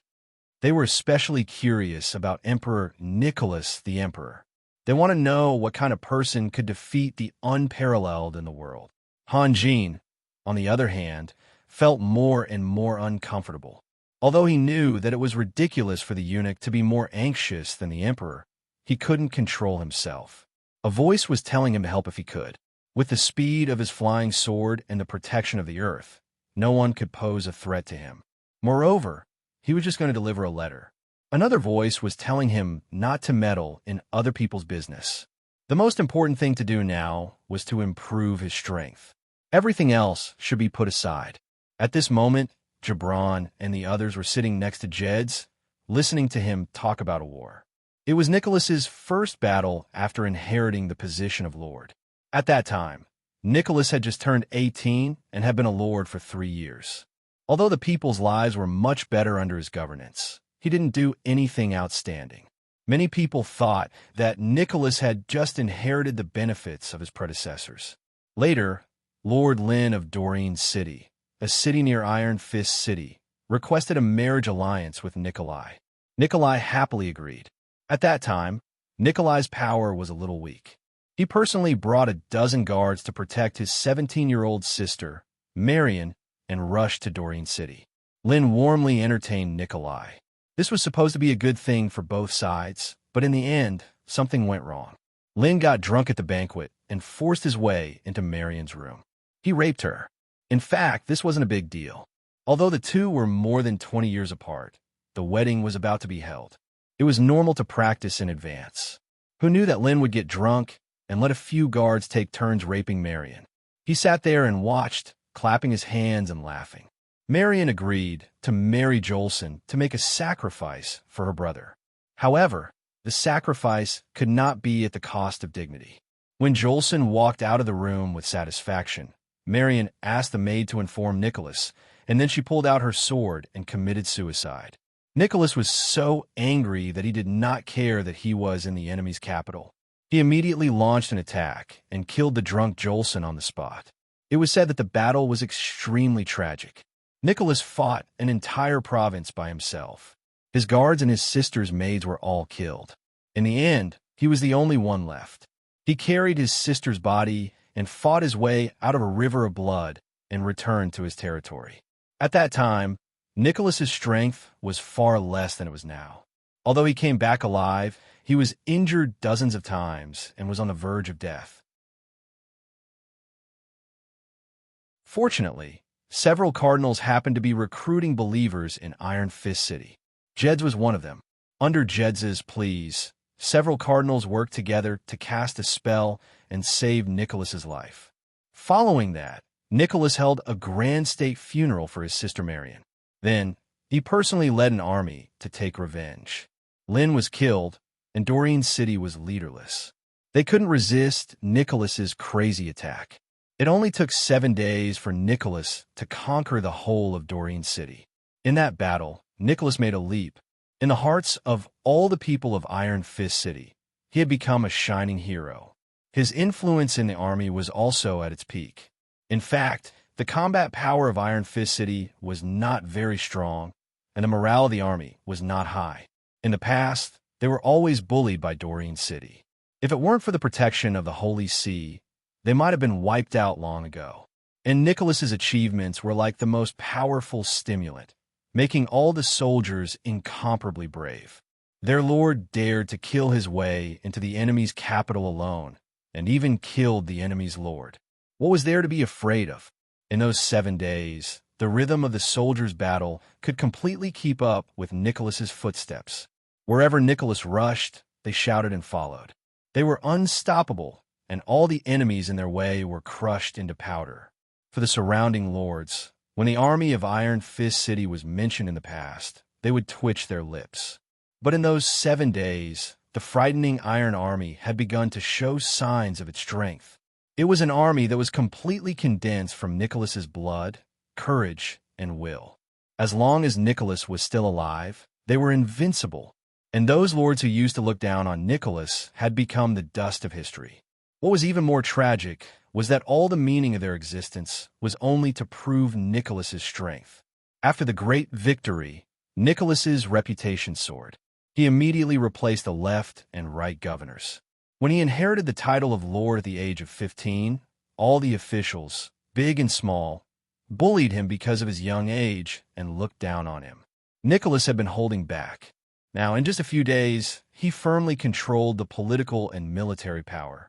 He became the idol in the hearts of the people and laid a solid foundation for his future expeditions. So evil. That guy is so evil. Yelena shouted angrily. He sacrificed his own sister for his ambition.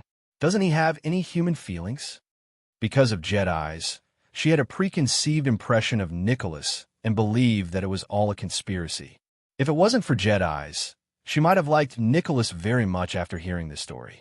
His scheming is too scary, Gibran frowned.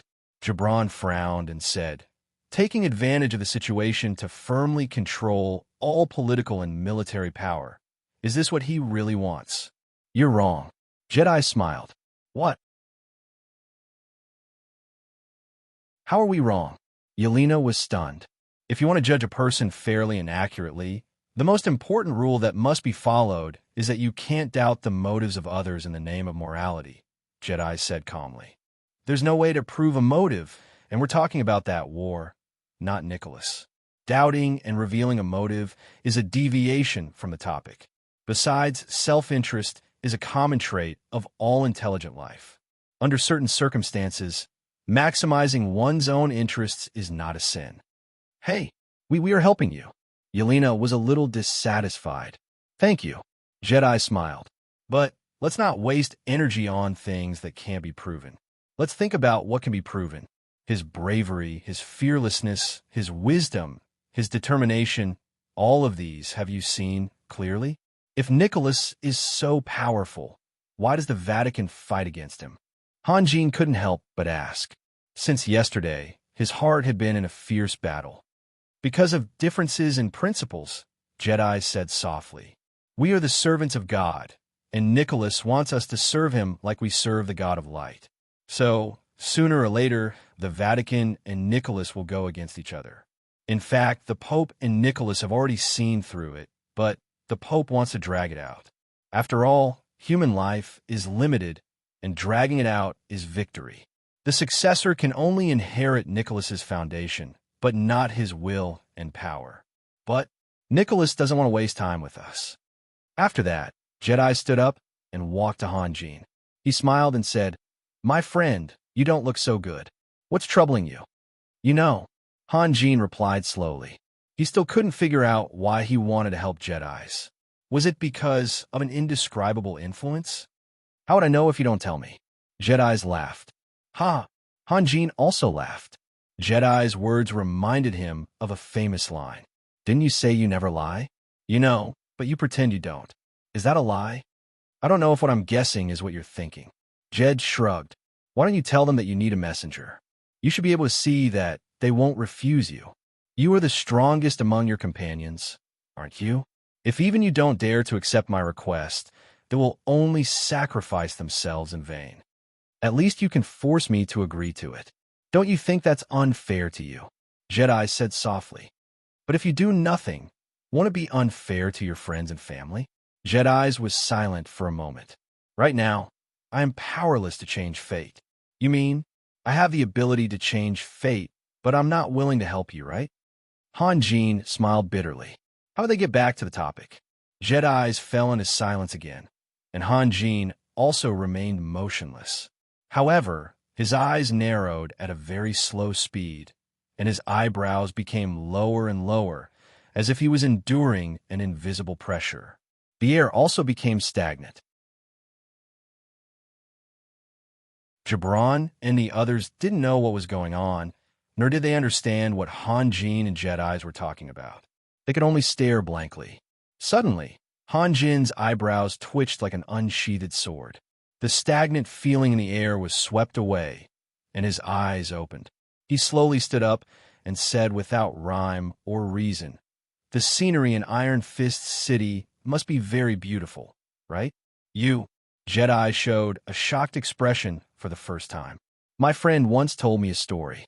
There was a philosopher who had been living in seclusion in a mysterious place. One day, another philosopher went to him and asked him if he could make a lot of people live a better life if he plucked a hair from his leg. Would he be willing to do that? That's not true. It was a trap, Jedi said with a smile. Jedis laughed. If he agrees, there will be a new problem immediately. Cut off one of his hands so that more people can live a better life. Or even cut off his head so that everyone in the continent can live a better life. He immediately refused. Many people laughed at him, saying that he was a stingy person. Han Jin said lightly, "But is that all?" Jedi's was stunned, then frowned and thought hard. After a long time, he said tentatively, "Could it be, your friend means that everyone has the right to refuse to sacrifice for others for the group?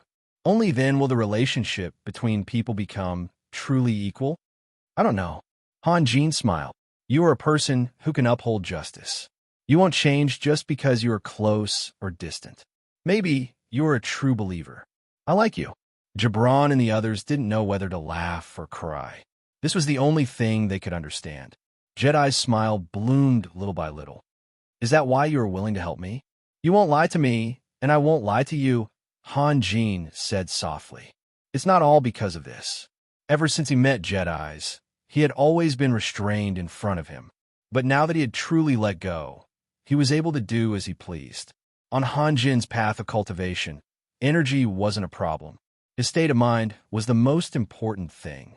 Of course, if he hid in a place where no one could find him, he could peacefully absorb energy. Sooner or later, he would be able to cultivate an indestructible golden body. But an indestructible golden body was definitely not the end of cultivation. At that time, he would have just left the mountain and would have no one to fight with. How could he temper his state of mind?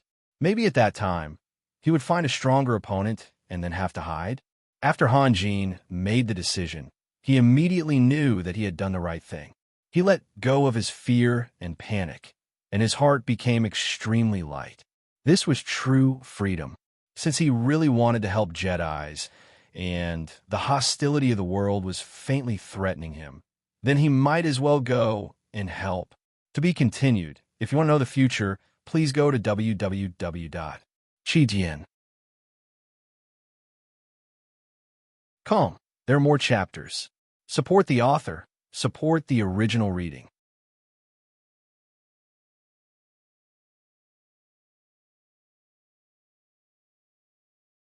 Chapter 247.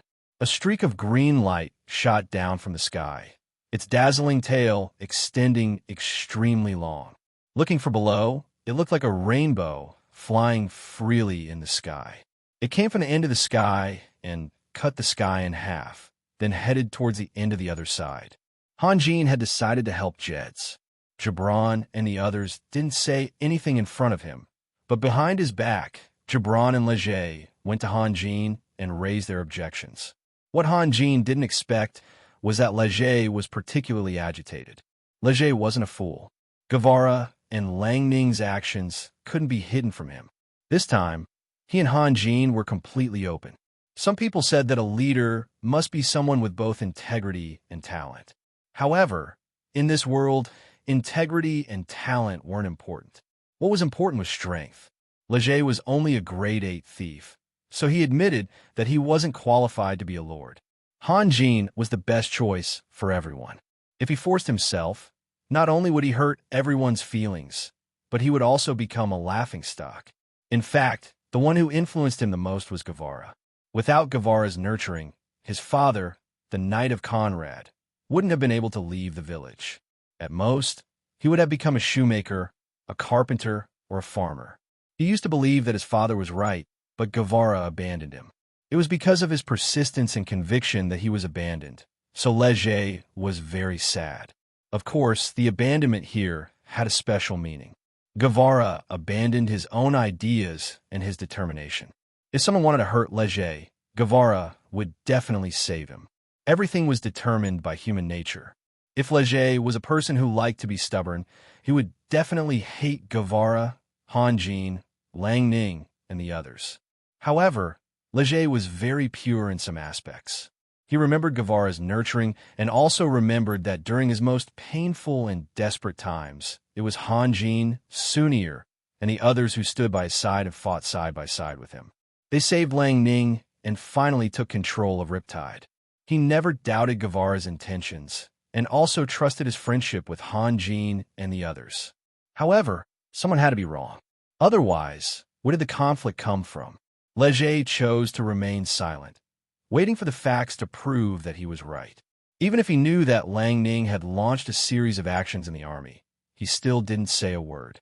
Winter wasn't the best time to start a war. Even if they could completely wipe out the Beatman's army, the army couldn't immediately launch a counterattack. Lang Ning had set the date of the final battle at the beginning of spring, so Leger didn't want Han Jin to leave. If Lang Ning won, everything would be fine, but what if he lost? Zagund and Dismark were eyeing him covetously. The Beatman's ambition was beginning to show. Cold Shadow City's sudden emergence. Wild Willow City's attitude was unclear, and there was also Woodrow who took advantage of the situation. If Lang Ning lost, they would have to gather everyone's strength to survive. Han Jin couldn't leave. There were too many people's eyes on him. This time, the isolated cliff city's full support in helping Lang Ning purchase military supplies was definitely related to Han Jin's existence. However, Han Jin was different. Han Jin was too young, and youth meant hope. Han Jin had enough time to draw a blueprint for the future. How could isolated Cliff City ignore this? Han Jin was powerful and had good connections. Even the daughter of the Grand Duke of Solomon was Han Jin's partner, not to mention Guevara. Han Jin also had a territory, an army, and a great influence in the mercenary world, which was full of powerful people. Furthermore, he was very likely to win a significant victory. If such a young man was not worthy of funding, then the people of isolated Cliff City must be blind. However, Han Jin had already made a decision, and he wouldn't change it. In fact, for Han Jin, his companions were both a kind of help and a kind of burden. Just like in the battle with Caroline and Betty, if Edwina hadn't made a move, Han Jin would have had a great chance to escape even if he couldn't win. It was because of Edwina's death that Han Jin had no choice but to fight with his life on the line. That was already beyond the scope of a normal battle. Han Jin was fighting for his pride and for his partners. If he faced danger by himself, then he would have much more freedom. With his flying sword, Earth Meld, and the blessing of the faked Earth Corpse, he could fight and leave whenever he wanted. No one could trap him. Moreover, because of the heaven and earth evil Chi, he had already regarded Nicholas as his mortal enemy. He had never thought that there would be someone in this world who could achieve Tao. Of course, this was the Tao of demons. Although Jedis had repeatedly emphasized that Nicholas had unfathomable strength, he knew very well that Jedis had underestimated Nicholas. Those who could trigger the heaven and earth evil Chi were either demons or great demons. The only difference was that Nicholas didn't know how to use Tao techniques. But who knew if Nicholas didn't have similar techniques? Not only was he his mortal enemy, but he was also his natural enemy. There was no room for compromise between the Xian sect and the demons. Often, there would be a battle to the death. The demons hoped to convert the spiritual power of heaven and earth into evil Chi, while the Shin sect hoped to convert the evil Qi into spiritual power. When it came to living space, no one would back down. Although Han Jin never thought of himself as a member of the Shin sect, he still had the feeling that they had a common enemy. Moreover, he had a faint feeling that those legendary demigods were all Tao masters. What was their Tao? What was the difference between it and the Tao that he pursued? No matter what, he couldn't allow Nicholas to expand his influence freely. Compared to him, Zaganide and Dismark were nothing more than a speck of dust. Looking at the horizon, he still couldn't see the end of the forest. Han Jin frowned slightly. Jedis had said that he didn't know the exact location, but if he went straight southwest, he should be able to get out of the forest in about 3 months. Of course, the speed of his flying sword was much faster than walking. Preliminary calculations showed that it would take about 5 to 6 days to get close to the sphere of influence of Iron Fist City. But today was already the 5th day, and all he could see was the dense forest. Could it be that he was going in the wrong direction?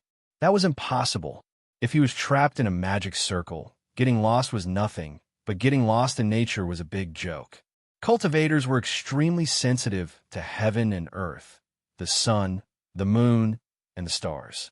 Although this was a strange world, Han Jin had been here for 2 years and was already familiar with the movement of the sun, the moon, and the stars. He should be going in the right direction. It was Jetty's judgment that was wrong. While he was thinking, a powerful arrow that was flying towards him woke him up.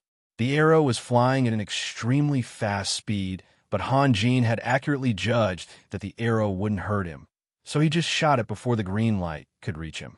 Han Jin suddenly stopped the sword light and released the art of spirit possession.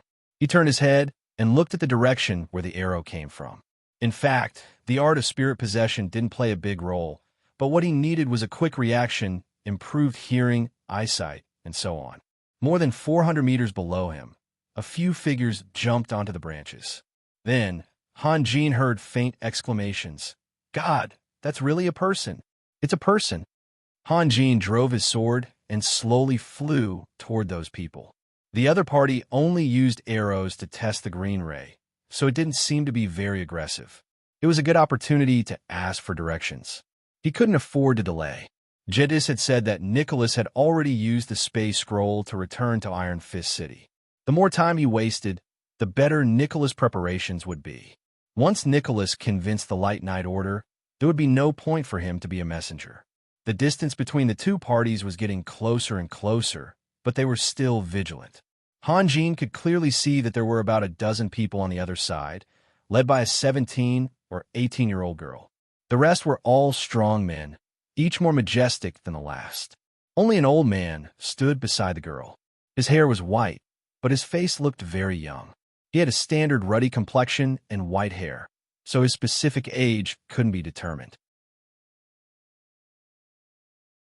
Honorable guest from afar, I'm really sorry. The old man raised his voice and said, We didn't see anyone just now, so we only thought that it was a magic tool that went out of control. Please forgive us for startling you. It's nothing. Seeing that the other party's attitude was very friendly, Han Jin relaxed a little and said, Hello, I'm lost. Can you tell me how to get to St. Petersburg? You want to go to St. Petersburg?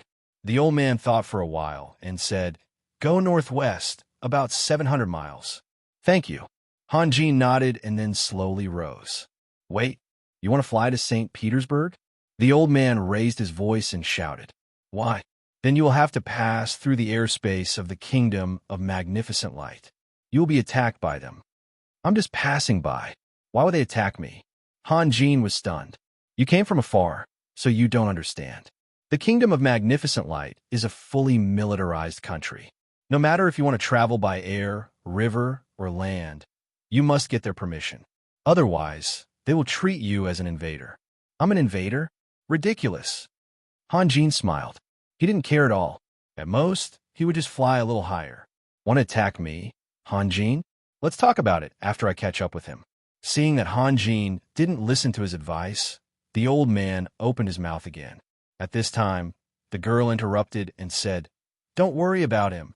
If he doesn't listen to good advice, let him die. The old man glanced at the girl and smiled bitterly. Honorable guest, I know that you must be a powerful professional since you can fly thousands of miles to this place.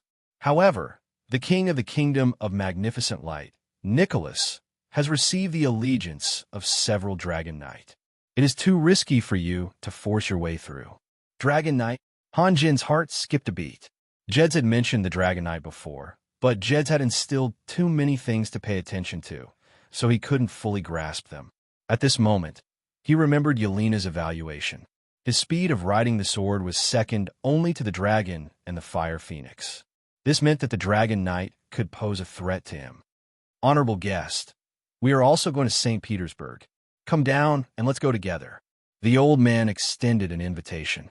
If you think that we are too slow, it won't be too late for us to part ways after we are out of the sphere of influence of the kingdom of magnificent light. Han Jin hesitated. The girl asked curiously, "Who are you looking for in St. Petersburg? Adonis? Odd? Ami J. Miss, don't ask about a guest's privacy." The old man smiled bitterly. "I want to help him," the girl said proudly. "I am very, very good friends with them. No matter who you want to find, I just have to say a word."